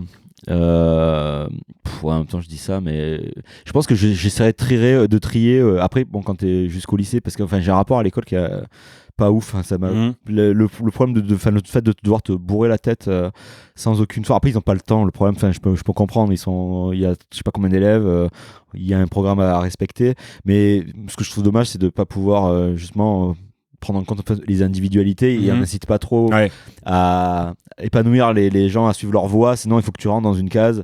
Si tu rentres pas là-dedans, t'es une merde un peu. Moi, c'est clairement quelque chose qu'on m'avait déjà dit à l'école, on a dit à ma mère, votre fils il est intelligent mais il y en a beaucoup au chômage. Mais t'es là, ok, j'étais devant, j'étais là, c'est pas cool de dire un truc comme ça, tout ça, parce que j'étais peut-être pas adapté au système scolaire, mais après je vais pas dire que j'étais con quoi. C'est juste que mais du coup rajouter je pense mais c'est extrêmement violent comme super phrase violent, en fait. Votre fils est intelligent mais il y en a beaucoup au chômage, c'est limite presque un aveu d'échec du système. Oui, c'est de dire en fait on a lâché l'affaire. Moi il y avait des profs qui me sautaient, ils me posaient des questions et ils me sautaient de table, en fait ils me posaient pas de questions comme si j'existais pas. Alors moi ça va, ça m'a pas trop tu vois, finalement j'en parle quand même. Je sais que ça aurait pu trauma, il y a beaucoup de gens qui ont été trauma par l'école, donc quand j'ai eu mon bac, la première chose que je voulais faire c'est faire un doigt d'honneur à ma prof d'italien, parce que elle pourtant pas une matière extrêmement importante, non, mais pas importante, mais pour le coup elle me, justement parce que pour moi c'était pas important, et elle prenait ça comme un affront, et puis elle voyait pas ce qu'il y avait à côté, parce que pour moi elle me voyait qu'une heure peut-être par semaine, et elle voyait pas plus loin, et du coup pour elle j'étais juste un petit con, et sauf que c'est pareil, tu dis pas ça à un ado de 14 ans qui pour le coup j'étais pas forcément plus dissipé, juste soit je venais pas, mais quand j'étais là je faisais pas chier, mais du coup il faut être fort sur ses assises, parce que t'as la pression même de l'entourage, de l'école, parce que du coup t'as les élèves, tu peux avoir ce côté même bully, si tu rentres pas dans le truc, tu peux aussi te faire martyriser quoi, c'est quand même, ou devenir un bully, bully, voilà. Que justement ceux qui rentrent parfaitement bien dans le cadre, dans le cadre premier de la classe, ils sont oui, alors c'est ça en plus le problème à Marseille où j'étais en plus en ZEP, c'est si tu t'intéressais à des matières, ça peut être pris comme justement un peu côté un peu lèche-cul faillot de la classe, du coup ça peut être mal vu aussi.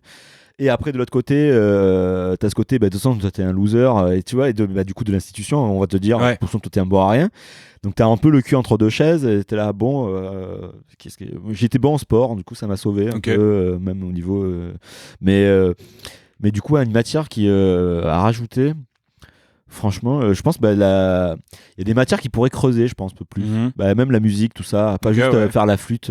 Oui. Bon, je crois que c'est plus trop comme ça. Ah oui, alors peut-être, mais à l'époque. un de mes colocs est prof de musique et il fait pas de flûte. Avec ses mais élèves, les arts, en tout cas, même l'art plastique, tout ça, je pense que c'est des trucs que développer un peu plus l'aspect créatif, le pousser un peu plus, pas juste comme un truc un peu récréatif, vraiment. Comme ça, investir un peu plus là-dedans. Déjà plus petit et parce que je trouve que voilà, on leur donne pas assez. Je sais que dans des pays du Nord, ils vont avoir peut-être moins d'heures de cours, mais l'après-midi, ça va être dédié plus à des activités, que ce soit sportives, musicales ou théâtre. Enfin, tu vois. Alors j'ai souvent eu ce modèle comme exemple et apparemment c'est pas si bien que ça. C'est pour les gamins riches quoi. Ah oui, ok. Ah oui, donc c'est pas ça fait. Moi je croyais que c'était vraiment le système scolaire qui était foutu de cette façon-là. Non, le système scolaire est foutu de manière à ce que tu aies du temps libre. Oui, là, mais par contre, ça fait pas partie, il faut les payer. Mais c'est ça. Les cours. C'est ça, c'est que les cours de musique, ou de sport ou de ce genre de choses, c'est des trucs qui ne sont pas payés par. Après bon, du coup, en France, du coup, on n'est pas des fois si mal parce qu'ils font aussi avec les moyens qu'ils ont. Alors je sais pas si ça a changé, mais c'est qu'on a quand même droit à. Tu peux avoir des ateliers si tu t'intéresses, mais le problème c'est que si de toi-même t'as pas une démarche, si toi t'intéresses pas de toi-même, on va pas trop t'inciter à essayer de te rendre curieux d'aller vers ça. On va plutôt te dire non, la réussite, il faut que tu fasses telle filière pour parce qu'après il faut que tu sois il faut que tu gagnes ta vie, il faut que tu sois un rouage du truc et puis c'est fini quoi. Ouais, carrément. Tu vois. Qu'est-ce qui te différencie des autres? Bon, rien, je pense pas que je sois si différent que d'autres personnes. Hein. Non, mais sa manière, je sais pas. Alors, je pourrais pas dire, cite-moi tes points forts et tes qualités trop perfectionnistes. Point faible, trop fort. Faible, trop fort, voilà. C'est exactement ça. Non, en vrai, je pense pas avoir de choses en plus que vraiment particulières. Non, je botte en touche. Quel a été le moment le plus gênant de ta vie? Il y en a plusieurs. Je te laisse choisir. Il y a des moments gênants. Après, c'est gênant. Par contre, quand j'y pense, c'est plus des trucs liés à l'enfance quand même. J'ai eu des moments gênants en tant qu'adulte. Enfin, j'en ai moins. Je n'ai pas eu, je pense. Même que ce soit en concert, des trucs comme ça, j'ai pas eu. Mais ça, c'est des grosses angoisses, par exemple. C'est des trucs, qui, je sais pas, quelque chose qui merde. Enfin, mais presque, c'est l'équivalent, c'est presque un gag, genre presque le pantalon qui tombe. Ça n'arrivera pas, mais enfin, un truc plus lié à ça. Mais du coup, c'est ça qui m'est arrivé quand j'étais gamin. Je faisais du ski et j'avais une combinaison et il y avait un énorme tas de boue et un peu de bouse dans un coin de la piste et ma mère me dit genre il faut pas que tu passes par là. Et évidemment qu'est-ce que je fais, je me ramasse, je tombe dans ce truc là, elle pète un plomb devant tout le monde, elle commence à me nettoyer mais en même temps elle me balance plus ou moins des boules de neige sur la jambe et voilà, donc ça je me rappelle juste d'avoir été, c'était un peu gênant. Et une autre phase, mais alors du coup là je vais dire alors je me suis pas fait griller, mais pour moi c'était quand même ça aurait pu être un moment très très gênant et ça allait, bon du coup je vais quand même le raconter. J'ai fait de la natation et pendant une compétition, donc je vais aux toilettes parce que j'ai toujours resté avant de nager, donc je vais aux toilettes. Sauf que du coup les toilettes sont un peu humides, il y a de l'eau un peu partout et au moment de prendre le rouleau de papier toilette, il tombe par terre et il roule. Il passe sous la porte et j'entends qu'il y a du monde et je suis jeune, enfin petit, et donc je suis vraiment ultra gêné à l'idée, alors qu'en vrai de sortir, donc je suis là, je sais pas quoi faire, machin, et au bout d'un moment il y a une bonne âme charitable qui me renvoie le truc en me disant tiens, tu pourras en avoir besoin. et c'était déjà merci à cette personne et voilà, et parce que je pense que j'aurais pu peut-être louper la gomme, j'aurais pu rester dans les chiottes enfermé, c'est fou hein, mais parce que alors qu'en fait j'aurais pu, et voilà. Et donc voilà, pour moi c'était pas un moment de fierté, mais sinon j'ai pas non plus de trop. Voilà. Bon, mais ça va, je trouve que celui-ci effectivement est le rouleau de papier toilette, c'est pas mal. Oh, as-tu déjà eu l'impression qu'on s'intéressait à toi pour de mauvaises raisons? Ah bah écoute, non, parce que comme je me vends pas du tout, je pense que ça m'a permis un peu de me protéger de ce genre de choses. Donc je pense que les gens, justement, j'ai tellement tendance à me déprécier que du coup, au final, je ferme tout. Enfin, je donne pas envie aux gens ils se disent ah non, mais en fait, on peut rien en tirer. C'est pas quelqu'un sur qui miser, ça sert à rien. Donc, donc tu vois. Donc c'est presque. Au final, je pense que, je pense que des fois, j'en ai pas souffert, mais ça peut être un peu frustrant de se dire ouais. Tu vois des gens qui réussissent et toi t'as l'impression d'être un peu sur le bas-côté, de se dire ah mais moi aussi je pourrais, mais en fait au final je me dis est-ce que j'ai vraiment envie d'être entouré de gens comme ça. Mais après des fois je sais qu'il faut être un peu plus fort socialement parce que malheureusement plus dans ces milieux je risque d'atteindre un plafond de verre sur certaines choses et alors sans être un énorme connard qui se la raconte, mais je pense qu'il faut des fois un peu se vendre aussi un petit peu. Il faut savoir un petit peu le faire. Mais par contre, non, je pense pas que les gens de mon entourage, enfin non, j'ai jamais vu même en soirée ou quoi des gens qui vont venir me gratter l'amitié parce que je suis machin. Non, en général ils savent pas et puis voilà.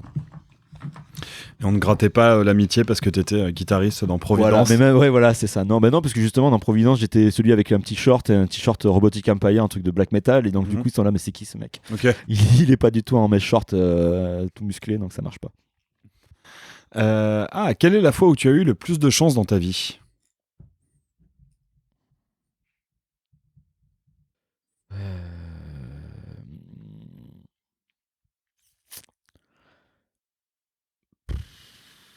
De chance.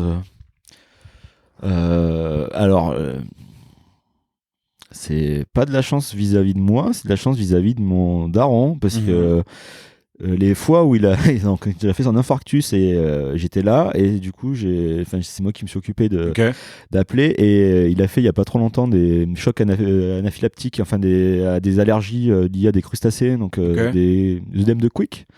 Il est toujours et en fait il était à 2 doigts d'y passer et j'étais là et j'ai lui planté la seringue d'adrénaline, donc voilà. Mais après moi perso j'ai pas eu d'éléments, de moments où je me considère ultra chanceux. enfin après ça va dans les deux sens parce que du coup ça s'est bien passé, donc je me dis c'était cool, il y a eu de la chance, mais non, après j'ai pas eu de... Non mais oui, effectivement, je trouve que j'étais toujours là au bon moment, être présent au bon moment pour et quelqu'un gérer qui t'est cher, cette situation-là. Oui, non, mais du coup voilà, et ça s'est bien fini, et à chaque fois je me dis c'est quand même, même si tu te réalises pas trop sur le moment, c'est après coup tu fais ah ouais, donc en fait on était à ça, c'était un peu chaud, mais du coup ça donc du coup je me considère chanceux au final.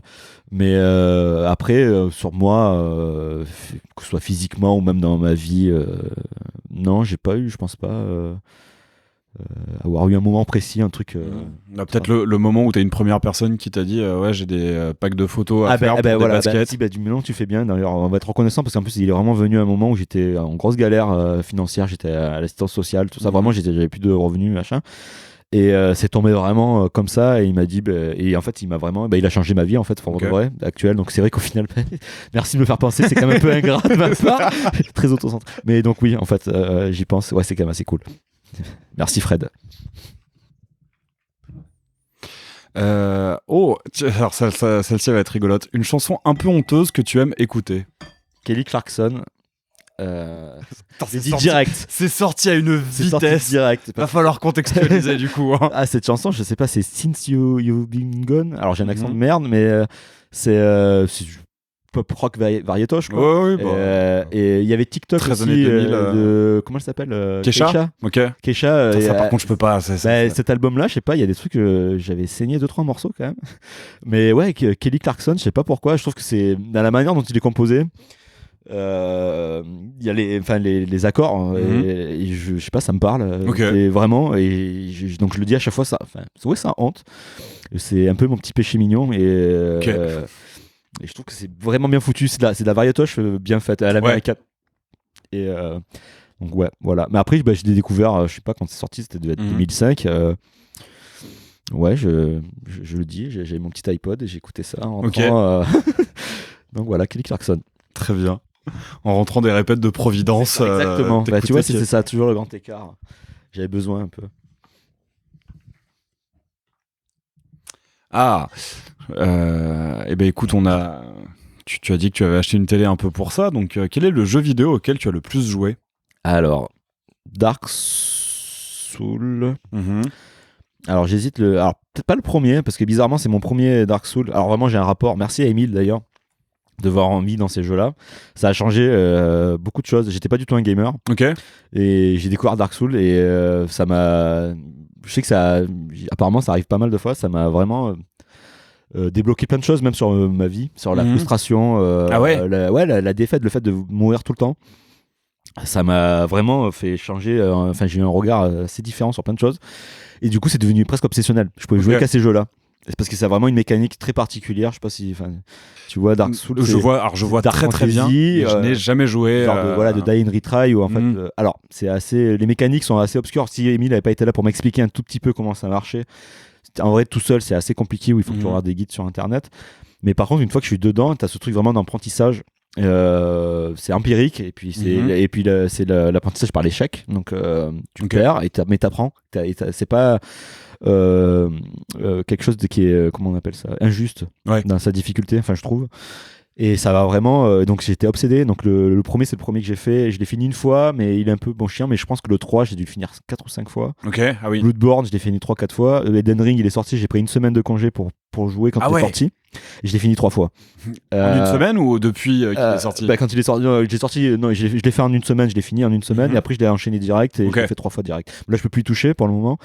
Mais donc je pense que c'est ces jeux-là parce qu'avant j'étais comme je te dis, j'avais fini très peu de jeux, j'étais jamais allé au bout.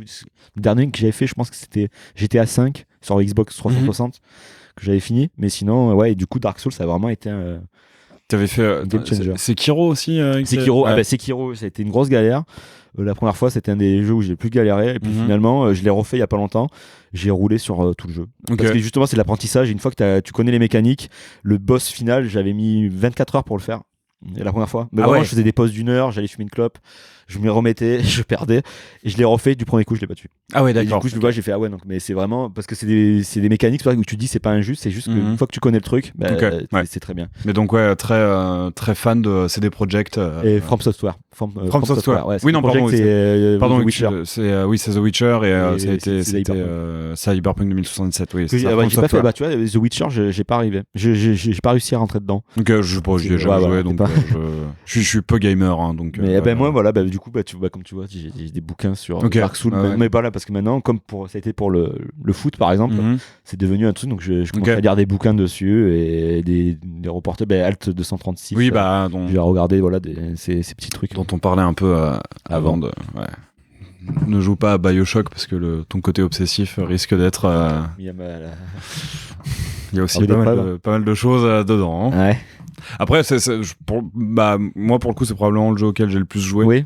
C'est vraiment un de mes jeux préférés et c'est pas du tout punitif. C'est que. Après, c'est bien. Après, je pense qu'il y a des jeux tu meurs pas, c'est pas grave aussi. Oui. Après, parce que justement dans le côté Dark Souls, le problème c'est que la communauté, c'est ce côté Guide God où il faut que t'en chies pour parce qu'il y a ce problème d'accessibilité, de difficulté, parce qu'il y a t'as pas de mode dans ce jeu de difficulté.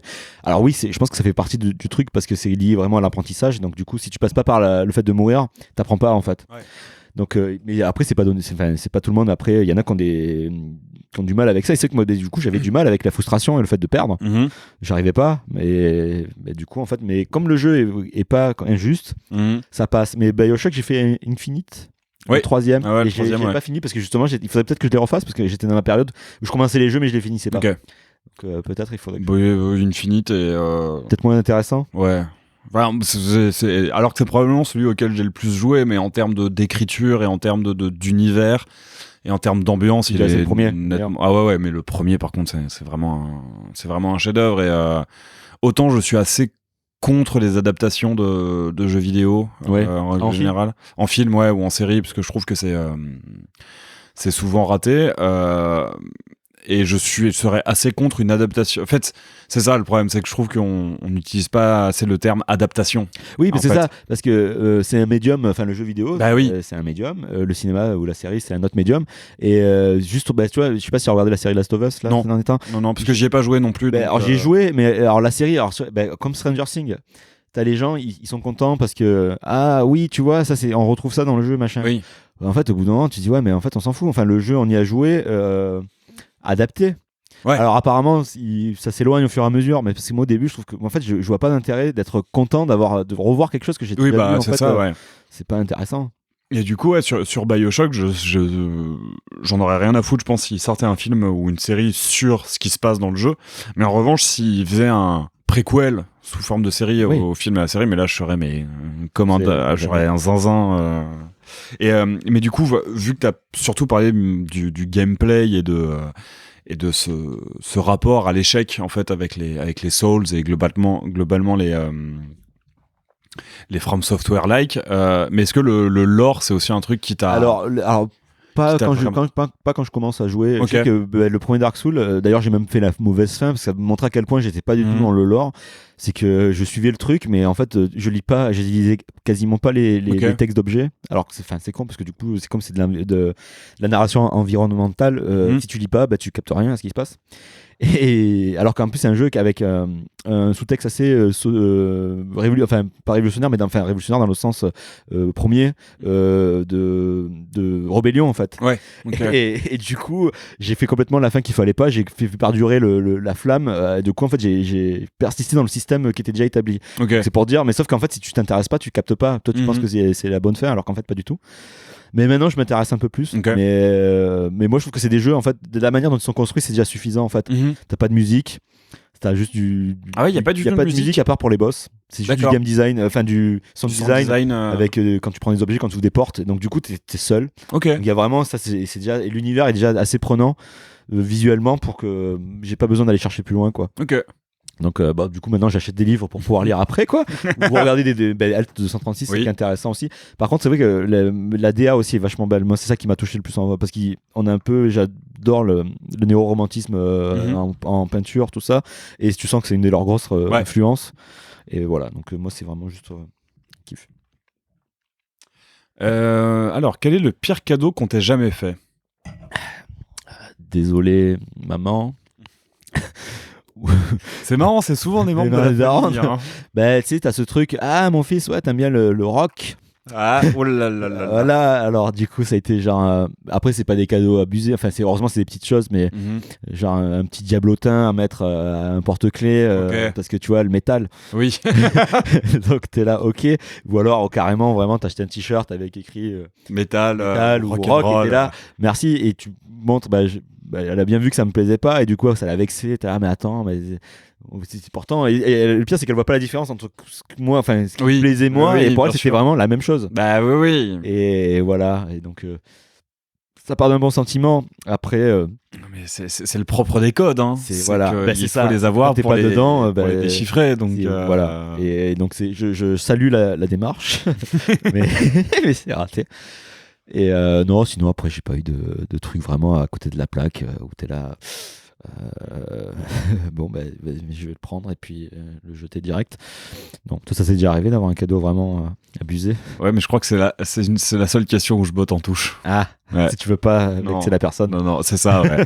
Okay. Non, c'est pas ça, c'est que la personne la personne est au courant et que ça a été un moment un peu difficile pour nous deux à gérer, parce que c'était assez dur à vivre comme cadeau, donc donc voilà, je donne pas plus de contexte.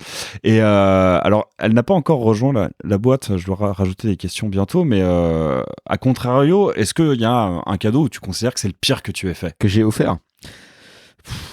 J'ai fait des cadeaux un peu clichés quand j'étais ado, au lycée, à ma copine, genre un t-shirt métal à des potes qui écoutaient pas du métal, ouais, c'est ça. Après, en vrai, je suis très mauvais. Moi, je fais beaucoup de cadeaux participatifs. C'est pas que je m'en fous des gens, mais c'est que je suis un peu une feignasse et j'adore faire plaisir. C'est un kiff d'offrir des choses à des gens, mais s'ils sont là au moment où c'est présent, je sais pas comment dire, prévoir, je suis très mauvais un peu pour ça. Tu vas plus être du genre à te balader avec un ou une pote, dans une librairie ou une boutique de DVD, il y a quelque chose qui l'intéresse, donc tu lui offres. Je vais quand même penser, parce que je vois après ce que la personne aime, mais après de réfléchir à ça, je suis quand même assez mauvais. Donc les cagnottes, ça je participe tout le temps. Bien sûr, facilité, c'est pratique, c'est ça. Mais alors du coup, qu'est-ce que j'ai fait? Ces trucs un peu cheesy, quoi. offrir un genre de collier. Un peu... mais bon, c'est pas, ça va. Mais sinon, non, j'ai eu pas trop de trucs abusés. Enfin, je pense pas. Après, en tout cas, on me l'a jamais dit. Peut-être que. Mais non, sur ça, non. Moi, j'ai pas trop de casseroles, je pense. Et alors, c'est déjà la dernière que je tire. Ouais, bah écoute, on va finir sur. On a ouvert sur. Non, on n'a pas ouvert sur du cinéma, mais. On finit sur le cinéma. Y a-t-il un film que tu as tellement vu que tu cites les dialogues au quotidien?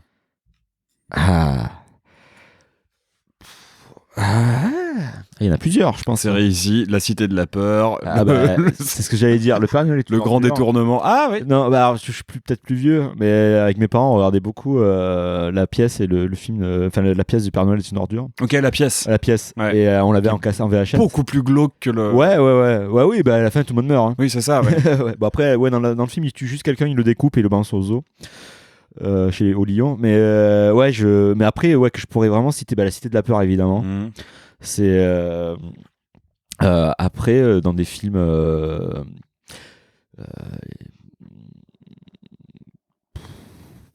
ouais, en vrai il y en a beaucoup hein, parce que ouais, les Dents de la Mer, enfin après de citer vraiment des oui, bah c'est vraiment ça ce que j'avais posé oui, comme... de presque tu parles avant que l'acteur dise ça, c'est ça. Bah, non, ce que j'avais posé comme question, c'est qu'à côté de ça, c'est vrai que les films dont tu cites les dialogues au quotidien, c'est plus souvent des films à réplique. Comédie et OSS 117 genre par exemple. Voilà, OSS 117, La Cité de la Peur, La Classe américaine, Wayne's World, ce genre de choses. Mais il y a aussi des films qu'on a énormément vus et qui sont pas forcément des films à dialogue. Donc ouais, la question c'était qu'à côté de ça, est-ce que tu penses que je peux regarder pas, que je peux, dans ma tête mentalement, je peux le. Ouais, voilà. Ou quel est le film que t'as le plus vu Ouais, bah alors du coup, ça varie beaucoup. Je pense que The Thing, c'est un des films que j'ai, je pense, le plus maté. Déjà gamin aussi, sur une vieille VHS toute pourrie où la scène du début avec les chiens, je voyais rien. J'ai redécouvert quand j'ai acheté en DVD la première fois, j'ai redécouvert le film, je me suis dit, ah mais c'est ça, il se passe ça et tout. C'est vraiment. C'est pas que du noir, les 15 premières minutes. Ouais, mais même les Dents de la Mer, la scène du début quand la meuf se fait bouffer. J'avais pareil en VHS et le film était comme on l'avait enregistré à la télé et c'était on avait sûrement enregistré sur un autre film, donc c'était tout pourri et en fait j'ai revu que c'était une nuit américaine en fait en voyant le film. Je crois que c'est même pas une vraie nuit et c'est très très très clair et j'étais ah putain en fait on voit ça et en fait il y a beaucoup de détails que j'avais pas vu mais je pense que ouais du coup c'est vraiment des films de genre au final. C'est vraiment je pense les films que j'ai kiffé quand j'étais gamin, c'est vraiment les films je pense qui me sont vraiment encore restés. Dans les films récents, je pense qu'il y a les Fincher, il y a Zodiac, je pense que j'ai dû voir énormément de fois. C'est un film, il est parfait. Enfin, c'est, voilà. Puisque tu parlais des années 70, je suis fasciné aussi par le cinéma des années 70 aussi. Ouais, bien sûr. D'espionnage, enfin, le truc un peu paranoïaque. Et Zodiac est assez ancré là-dedans, je trouve. Donc, ouais. Puis sinon, il y avait des bouts, donc Dracula de Coppola, donc la scène d'intro que j'ai dû voir une bonne 50aine de fois. Donc voilà. Mais non, vas-y. Est-ce que ça peut t'arriver, parce que je le sais que moi ça m'arrive aussi assez souvent d'avoir une fois que t'as vu un film, d'avoir des fixations sur une scène. Bah du coup tu m'as dit la scène d'introduction de Coppola. Arrivé, oui, d'avoir vraiment des scènes. Mais plus récemment et du coup tu retournes les voir soit sur YouTube, soit. Si. Alors putain, c'est marrant parce que j'ai eu ça. Il y a une scène dans un Michael Mann, un des derniers Black Hat. C'était en français. Le titre c'est Hacker. Ok. Il y a une scène d'explosion de bagnole. Enfin, il y a un dialogue en fait entre deux personnages et en fond il y a une voiture et la voiture pète et la manière dont elle est foutue, ça m'a trigué. Enfin, il y a eu un truc qui m'a fasciné et j'arrêtais pas d'aller sur internet, sur YouTube pour la regarder. Je l'ai même posté après sur mon Facebook, tout ça. T'as ça, t'as des scènes de même le Ready Player One, tu vois, un des Spielberg, qui est pas un film ouf. La première scène de moto, enfin de poursuite en bagnole, j'ai trouvé tellement bien foutu. J'allais sur la voir au moins 10 fois d'affilée sur YouTube, parce que je la trouvais vraiment bien branlée. Donc ouais, y a ça. Ouais, t'as aussi oui, j'ai bien ce truc là. C'est fascination pour des scènes en particulier. Bah écoute, j'ai pioché ma dernière. Tu peux à ton tour en piocher 3 si vas-y. Si tu le veux. Je veux bien. Tu peux rapprocher la boîte. Hein. Alors, as-tu déjà rencontré des personnes vénales ? Donc vénal, ouais, qui est intéressé pour ta thune. Par ma thune, non, parce que j'en ai pas tant que ça. Par la thune, je pense que j'en ai. Oui, ouais, si, clairement. Et alors, ce qui est très bizarre, c'est que, la personne à laquelle je pense, c'est pas l'archétype de la personne vénale, mais en fait, dans mon précédent taf, j'étais producteur de podcast. Ok. Et en fait, quand je suis arrivé, il lançait un podcast sur les finances personnelles. Et donc, j'ai bossé sur ce podcast et donc cherché tous les moyens d'investir et d'avoir des spécialistes de tous les moyens d'investir. Et en fait, je suis en train de réaliser. Ce qui est bien, c'est que ce podcast est vraiment une thérapie pour tout le monde. C'est ça. Mais je trouve que quand on ne considère pas suffisamment les personnes obsédées par l'investissement comme des personnes vénales. Et en fait, en y réfléchissant, je trouve que si, c'est des personnes qui sont totalement vénales parce que l'argent occupe une telle place dans leur vie et dans leur activité et dans leur mais j'adore optimiser et regarder les cours des cryptos et tout ça, ou comment acheter son premier appart pour le louer, comment le meubler. Et en fait, j'ai l'impression que la plupart des gens vont pas les considérer comme des personnes vénales. Tu vois, la personne vénale, on va vraiment. Parce que c'est le monde dans lequel on est. C'est ça, ouais. La personne vénale, ça va vraiment être la personne qui va te piquer 10 euros. De la personne vraiment qui va. Ou qui va tout faire pour pas avoir à payer sévère ou genre de choses. Ouais. Et c'en est, mais en soi, en général, c'est souvent parce que aussi de base, elles n'ont pas tellement les moyens et voilà. Alors que les personnes qui sont obsédées par comment investir et comment gagner de l'argent sur le dos d'autres personnes aussi. C'est ça, ouais. Exactement, ouais. Ouais, si t'achètes des places de parking et qu'ensuite tu les loues. C'est ça, moi, on m'a déjà dit quand je commençais à travailler en me disant mais il faut que t'investisses, achète des places de parking. Moi j'étais là, mais en fait non. À la rigueur, si je veux acheter quelque chose, ça serait pour vivre dedans. Ouais, voilà. C'est le seul truc que je vois pas du tout pour pouvoir m'acheter quelque chose, mais pour pouvoir après le revendre et pour pouvoir refaire de la thune et tout. Et puis même, je sais même pas si je serais là. Enfin, moi, c'est même pas quelque chose qui, en vrai, même si je pourrais payer mon loyer, avoir un loyer, mais pas forcément avoir d'achat.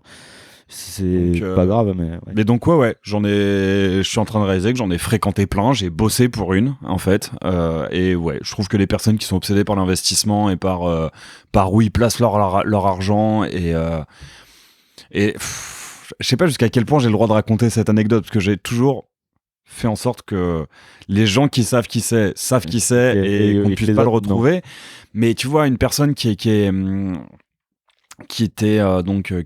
possédait plusieurs appartements, qui les louait, qui se faisait de l'argent là-dessus et qui en plus de ça racontait le lundi où est-ce qu'il avait investi en bourse ce week-end et tout ça, m'engueule parce que j'avais acheté. Alors c'est vrai que c'était horriblement cher pour ce que c'était, hein. Une fois on était en manque d'adaptateur jack, tu sais, 3,5 vers 6,1 et j'en avais chopé mais genre à 40 balles l'adaptateur, ce qui est atrocement cher pour un adaptateur, hein. Toute personne qui fait de la musique ou qui bosse dans l'audio me dira mais Jacques, qu'est-ce qui s'est passé?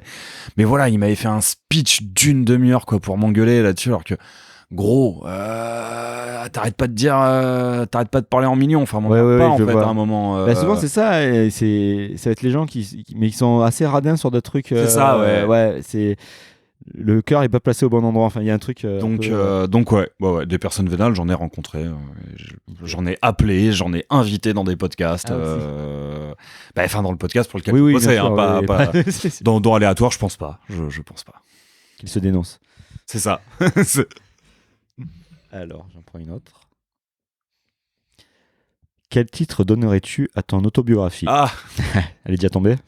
Non. Enfin, si, elle est déjà tombée, évidemment, plein de fois, mais j'ai jamais... jamais répondu? J'y ai jamais répondu moi-même. Et on s'était fait la réflexion la dernière fois qu'elle était tombée que donner un titre à son autobiographie, c'était un peu... comme une épitaphe, non? C'est ça, ouais. Sur ta pierre tombale. C'est ça, écrire son épitaphe de son vivant. Alors, ce qui est marrant, c'est que j'avais une obsession... Enfin, j'en avais une il y a quelques années qui est très cliché.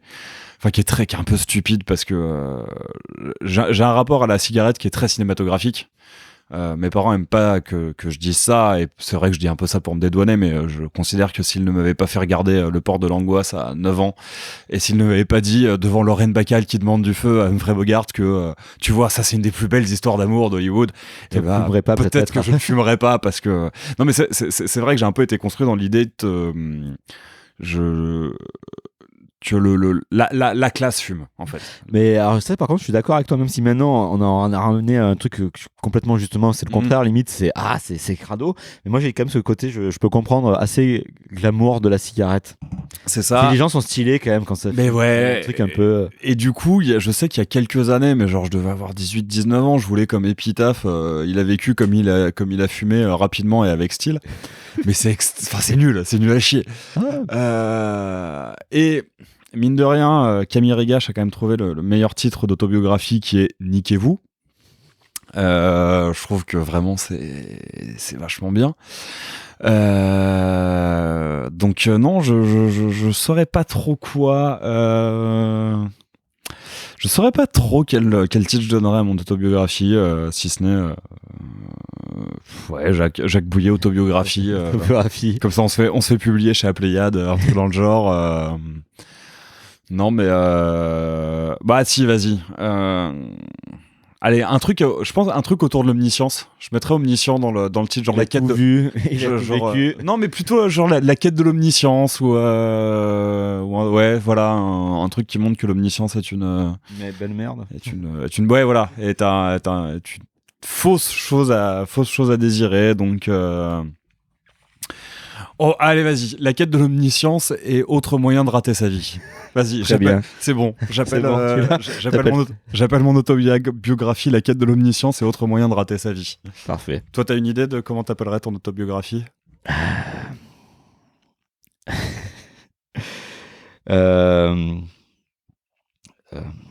sais pas. Bah, tu vois, non. Ça serait un truc lié, je pense, au fait justement d'être un peu trop. Pas assez affirmé, comment dire. Du coup, attends. J'essaie de trouver une phrase un peu élégante par rapport à ça. Pas assez de... Alors, j'allais dire te vendre, mais on non, est bien loin de l'élégance. Il est... non, c'est quoi? Non. Okay. Oh, voilà. Attends, je vais t'en prendre une autre, du coup. La dernière. Alors. Penses-tu que l'on peut rire de tout? Ah, on était tombé dessus avec Daikel. Et j'y ai déjà répondu, mais en fait, je pense que n'importe quel sujet peut prêter à rire, mais que y a des tout le monde ne peut pas faire des blagues sur ce sujet, en fait, et qu'il y a des manières de le faire. En fait, si tout le monde pourrait le faire, mais qu'il y a certains sujets où il y a des personnes qui sont tellement éloignées que pour qu'elles réussissent à faire des blagues là-dessus, c'est du génie. En fait, c'est vraiment brillant. Je suis assez d'accord sur ça. Et je pense que oui, n'importe quel sujet peut, mais il y a la manière déjà, c'est là de le faire, et puis qui le fait. C'est ça. Oui, bien sûr. Et je prends par exemple, on va dire un exemple terrible, hein, qui sont les violences sexistes et sexuelles. Je pense qu'évidemment on peut faire des blagues sur ce sujet, mais qu'en revanche un mec, donc qui sont, tu les vis pas, c'est ça, qui ne vivent pas les violences sexistes et sexuelles, et qui sont la plupart du temps les gens qui les commettent, pour qu'il arrive à faire un truc drôle, et pertinent là-dessus, c'est un génie. On est en termes de niveau de déconstruction, je pense qu'il est... C'est ça, ouais. C'est que donc laissons plutôt ces sujets. J'avoue, parler de. En général, vaut mieux, je pense, parler de ce que tu connais. Aussi. C'est le meilleur moyen d'être. Cool de parler. Voilà. Tu peux parler de toi ou de machin, mais en vrai, je vois pas trop l'intérêt de parler de sujets, que ce soit même d'un problème que je suis pas concerné pour les problèmes raciaux ou de féminisme, enfin de femmes. Donc je préfère laisser à ceux qui le vivent vraiment, ça, et donc ça sera plus pertinente. Donc ouais, on peut rire de n'importe quel sujet. Par contre c'est que n'importe quel sujet peut prêter à rire, les plus affreux. Mais c'est ça, et enfin oui, même les plus affreux, et personnellement c'est souvent là où je rigole le plus, bien sûr. Mais voilà, ça dépend vraiment de la personne, et je pense que un exemple, et c'est marrant, j'ai l'impression que c'est plus facile Enfin, on le visualise mieux avec un sujet comme le racisme, par exemple, où j'ai l'impression que, notamment aux États-Unis, la communauté afro-américaine s'est beaucoup emparée de l'humour, et ce depuis 50 ans quasiment. Ouais. Et où, effectivement, en fait, quand Michel Leb fait un sketch sur le racisme, ça marche pas du tout. Enfin, c'est ça. Parce que tu sens qu'il y a ce Roland. Alors c'est du colon, quoi, du bon petit sauvage, et ça se veut bienveillant. Exactement. La bienveillance, mais la bienveillance de reste à ta place. C'est dégueulasse, quoi. Et quand Dave Chappelle fait un sketch sur le racisme, c'est hilarant. Et de même que quand Dave Chappelle fait des sketchs sur la transphobie, je suis désolé, gros, ferme ta gueule, en fait. Ça. Oui, voilà, genre vraiment, tais-toi. Et quand des personnes queer et LGBTIA+ font des sketchs sur le sujet, c'est souvent à mourir de rire parce qu'elles savent de quoi elles parlent. C'est ça, comme t'as dit. Recul et c'est intéressant. Ouais, bien sûr. Mais c'est vrai que chacun. Alors, c'est pas rester à sa place, mais tu peux avoir un avis. Oui. Mais t'es pas forcément obligé de le dire et d'essayer de faire de l'humour sur ça. En fait. Mais c'est ça. Et en fin de compte, c'est un truc qu'on peut étendre à autre chose qu'à l'humour et que c'est à tout. En fait, à la conversation. Pose la question même par exemple, tu vois, la représentation même. Dans la musique ou même dans les clips, on se pose la question de la représentativité aussi. On est 3 mecs dans Shore. Le chanteur est gay, mais du coup c'est quand même des fois on se posait les questions de comment représenter, mais sans que ça tombe non plus dans un truc un peu trop facile, et justement on n'a pas envie que ce soit comme un peu. Alors il faut passer, je pense, par là même, tu sais, à la télé où des fois t'as l'impression que c'est quand même des cases, ils remplissent des trucs mais du coup c'est pas bien intégré dans le récit et tout, mais bon, il faut montrer d'autres profils et tout qu'on voit passer, donc ça c'est bien, mais du coup moi en même temps j'ai pas envie forcément de parler de trucs que je connais pas forcément, donc si toi tu veux parler, je dis moi qui je suis, c'est des trucs que je vais pas forcément connaître, donc je vais pas après je suis pas contre du coup l'idée par contre de le faire avec quelqu'un, et que ce soit montré dans un clip de mon groupe par exemple, si ça parle à mon chanteur et tout, mais moi personnellement, même si je peux être acquis à la cause et comprendre totalement, soutenir, je suis qui pour en parler, et puis je suis pas concerné en fait. Donc il faut rester un peu à sa place aussi, quoi. Exactement. Eh ben écoute, c'est la dernière. C'est ça, Nicolas, merci beaucoup. Merci à toi. J'avais une dernière. Alors j'ai 2-3 dernières questions. La première que je voulais te poser en introduction, mais que j'ai pas faite. Tu reviens souvent par le pseudo de Dexter. Oui, pourquoi? C'est un lien avec The Offspring ou c'est un lien avec le laboratoire? C'est un lien avec The Offspring. Okay. C'est quand j'étais ado, j'avais des pics blonds sur la tête, quand j'avais 15 ans, et un pote m'a dit ah putain, tu me fais penser au chanteur Dexter Holland. Okay. Et c'est resté. Donc j'imagine, j'en ai 39 maintenant, et j'étais à Marseille, et ça c'est resté. C'est resté Dexter. Non, ça n'a rien à voir avec le tueur en série ni le dessin animé. Dexter, tu sais, Dexter le tueur. Oui, Dexter, la série. Quoi. Oui, la série. Très bien. Et donc, voilà. Le mythe est brisé. Voilà. Non, mais en fait, ce qui est marrant, c'est que je m'étais posé la question via Daikel, en fait, qui est un gros fan de The Offspring. Ouais. Donc je me demandais s'il y avait un lien. Alors, c'est pas lui du coup qui me l'a donné, mais oui, mais c'est en tout cas, oui, ça vient vraiment de là. Ok. Et donc l'avant-dernière question, est-ce que tu pourrais me donner 2 personnes que tu aimerais entendre dans Aléatoire, une avec qui tu peux me mettre en contact et une plus inaccessible? Alors, je dirais.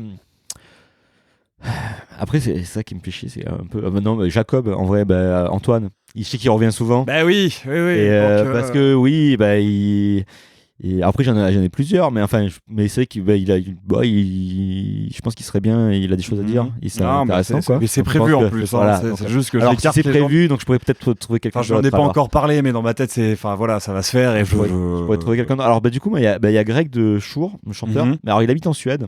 Ok. Mais il vient régulièrement à Paris, donc ça peut peut-être se faire. Donc Greg Hoffner. Carrément. Il est producteur. Il est francophone. Oui, francophone. C'est un Français, mais qui est parti vivre en Suède.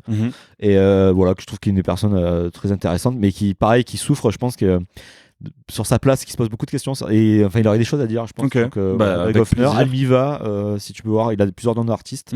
Almiva Kabel. Donc, si jamais, je te donnerai ça après. Très bien. Ouais. Et après inaccessible, en kiff.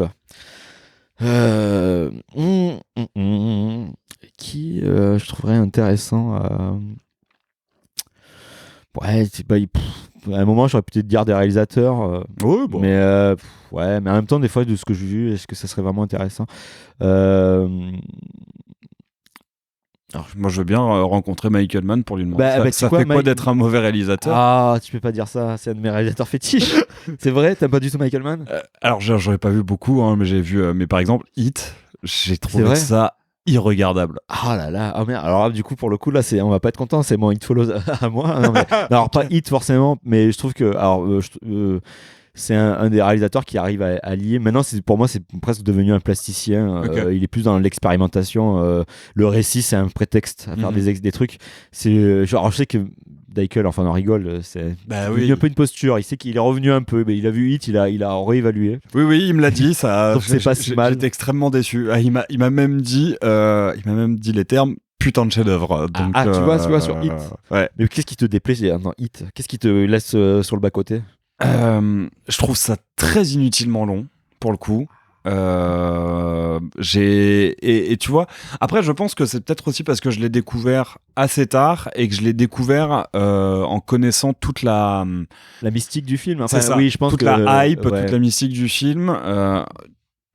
Et en plus de ça, je connaissais Hit en connaissant déjà Sosie de Robert De Niro dans Hit. Ah bah oui, forcément tu t'es fait... oui, et par exemple, tout le monde me disait que la scène de braquage était phénoménale. Elle a posé des bases sur le côté réaliste quand même. Ouais, et par exemple, je pense que c'est une scène qui lui doit beaucoup, mais je préfère la scène de braquage d'introduction de The Dark Knight. Mais qui est vachement influencé de Michael Mann. Mais oui, en plus, parce que Dark Knight, c'est le film qui est le plus proche de Michael Mann. Qui est très probablement très influencé. Mais en vrai, je me demande si c'est pas le seul Michael Mann que j'ai vu. Collateral, c'est lui. Collateral, c'est pas son meilleur. Alors moi, si je peux te conseiller, il y a Manhunter. Ok.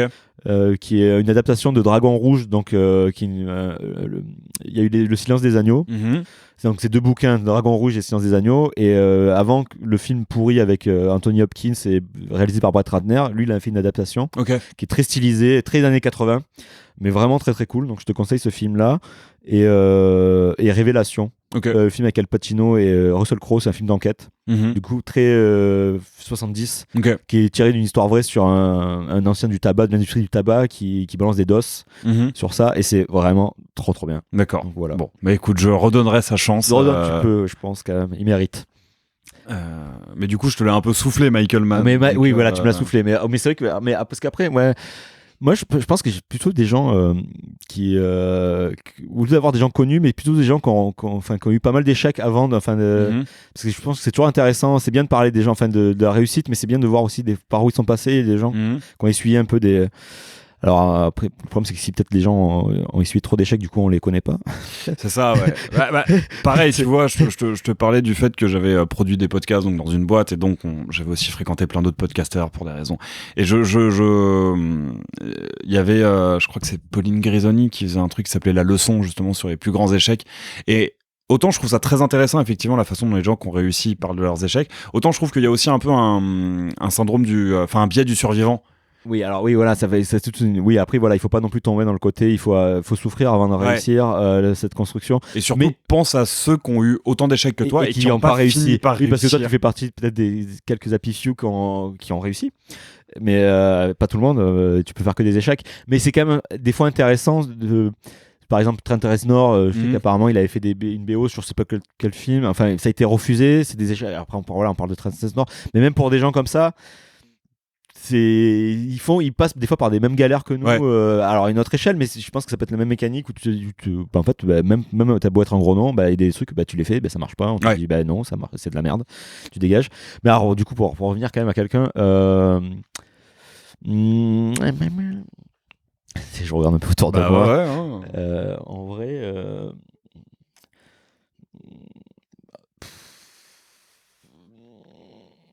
je dirais il est plus là, mais il est mort. On peut dire quelqu'un de mort aussi ou non? Allez, vas-y. Ouais. Allez. Non, Selby Junior qui a écrit Retour à Brooklyn, Requiem for a Dream, le bouquin, c'est un écrivain, qui est un peu assez sordide. C'est très. Même si tu as vu le film, qui était non, t'as pas vu le film Requiem for a Dream, qui est une adaptation assez fidèle au film où c'est quand même, ça parle beaucoup de gens qui sont en galère de drogue.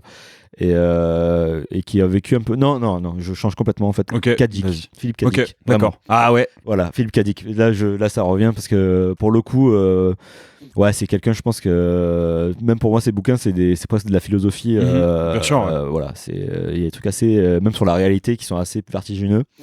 Bon, il est plus là, mais en vrai, je pense que ouais. Ça aurait été intéressant. Ouais, Kadik, je dirais, voilà. Écoute, merci beaucoup encore une fois, merci à toi, Nicolas, pour ce temps, ces réponses, pour m'accueillir chez toi, pour cette bouteille de vin aussi qui était très bonne. Et ça va, cool. Où est-ce qu'on te retrouve et on retrouve les groupes dans lesquels tu joues? Alors, on peut retrouver mon travail perso, on va dire, sur les photos, parce que c'est que je poste, comme je te disais, très peu de photos liées au travail, commissionnées, ouais, parce que c'est pas vraiment ce que je préfère. Donc, mais sur mon Instagram, Nicolas _DiVincenzo, DIVINCENZO.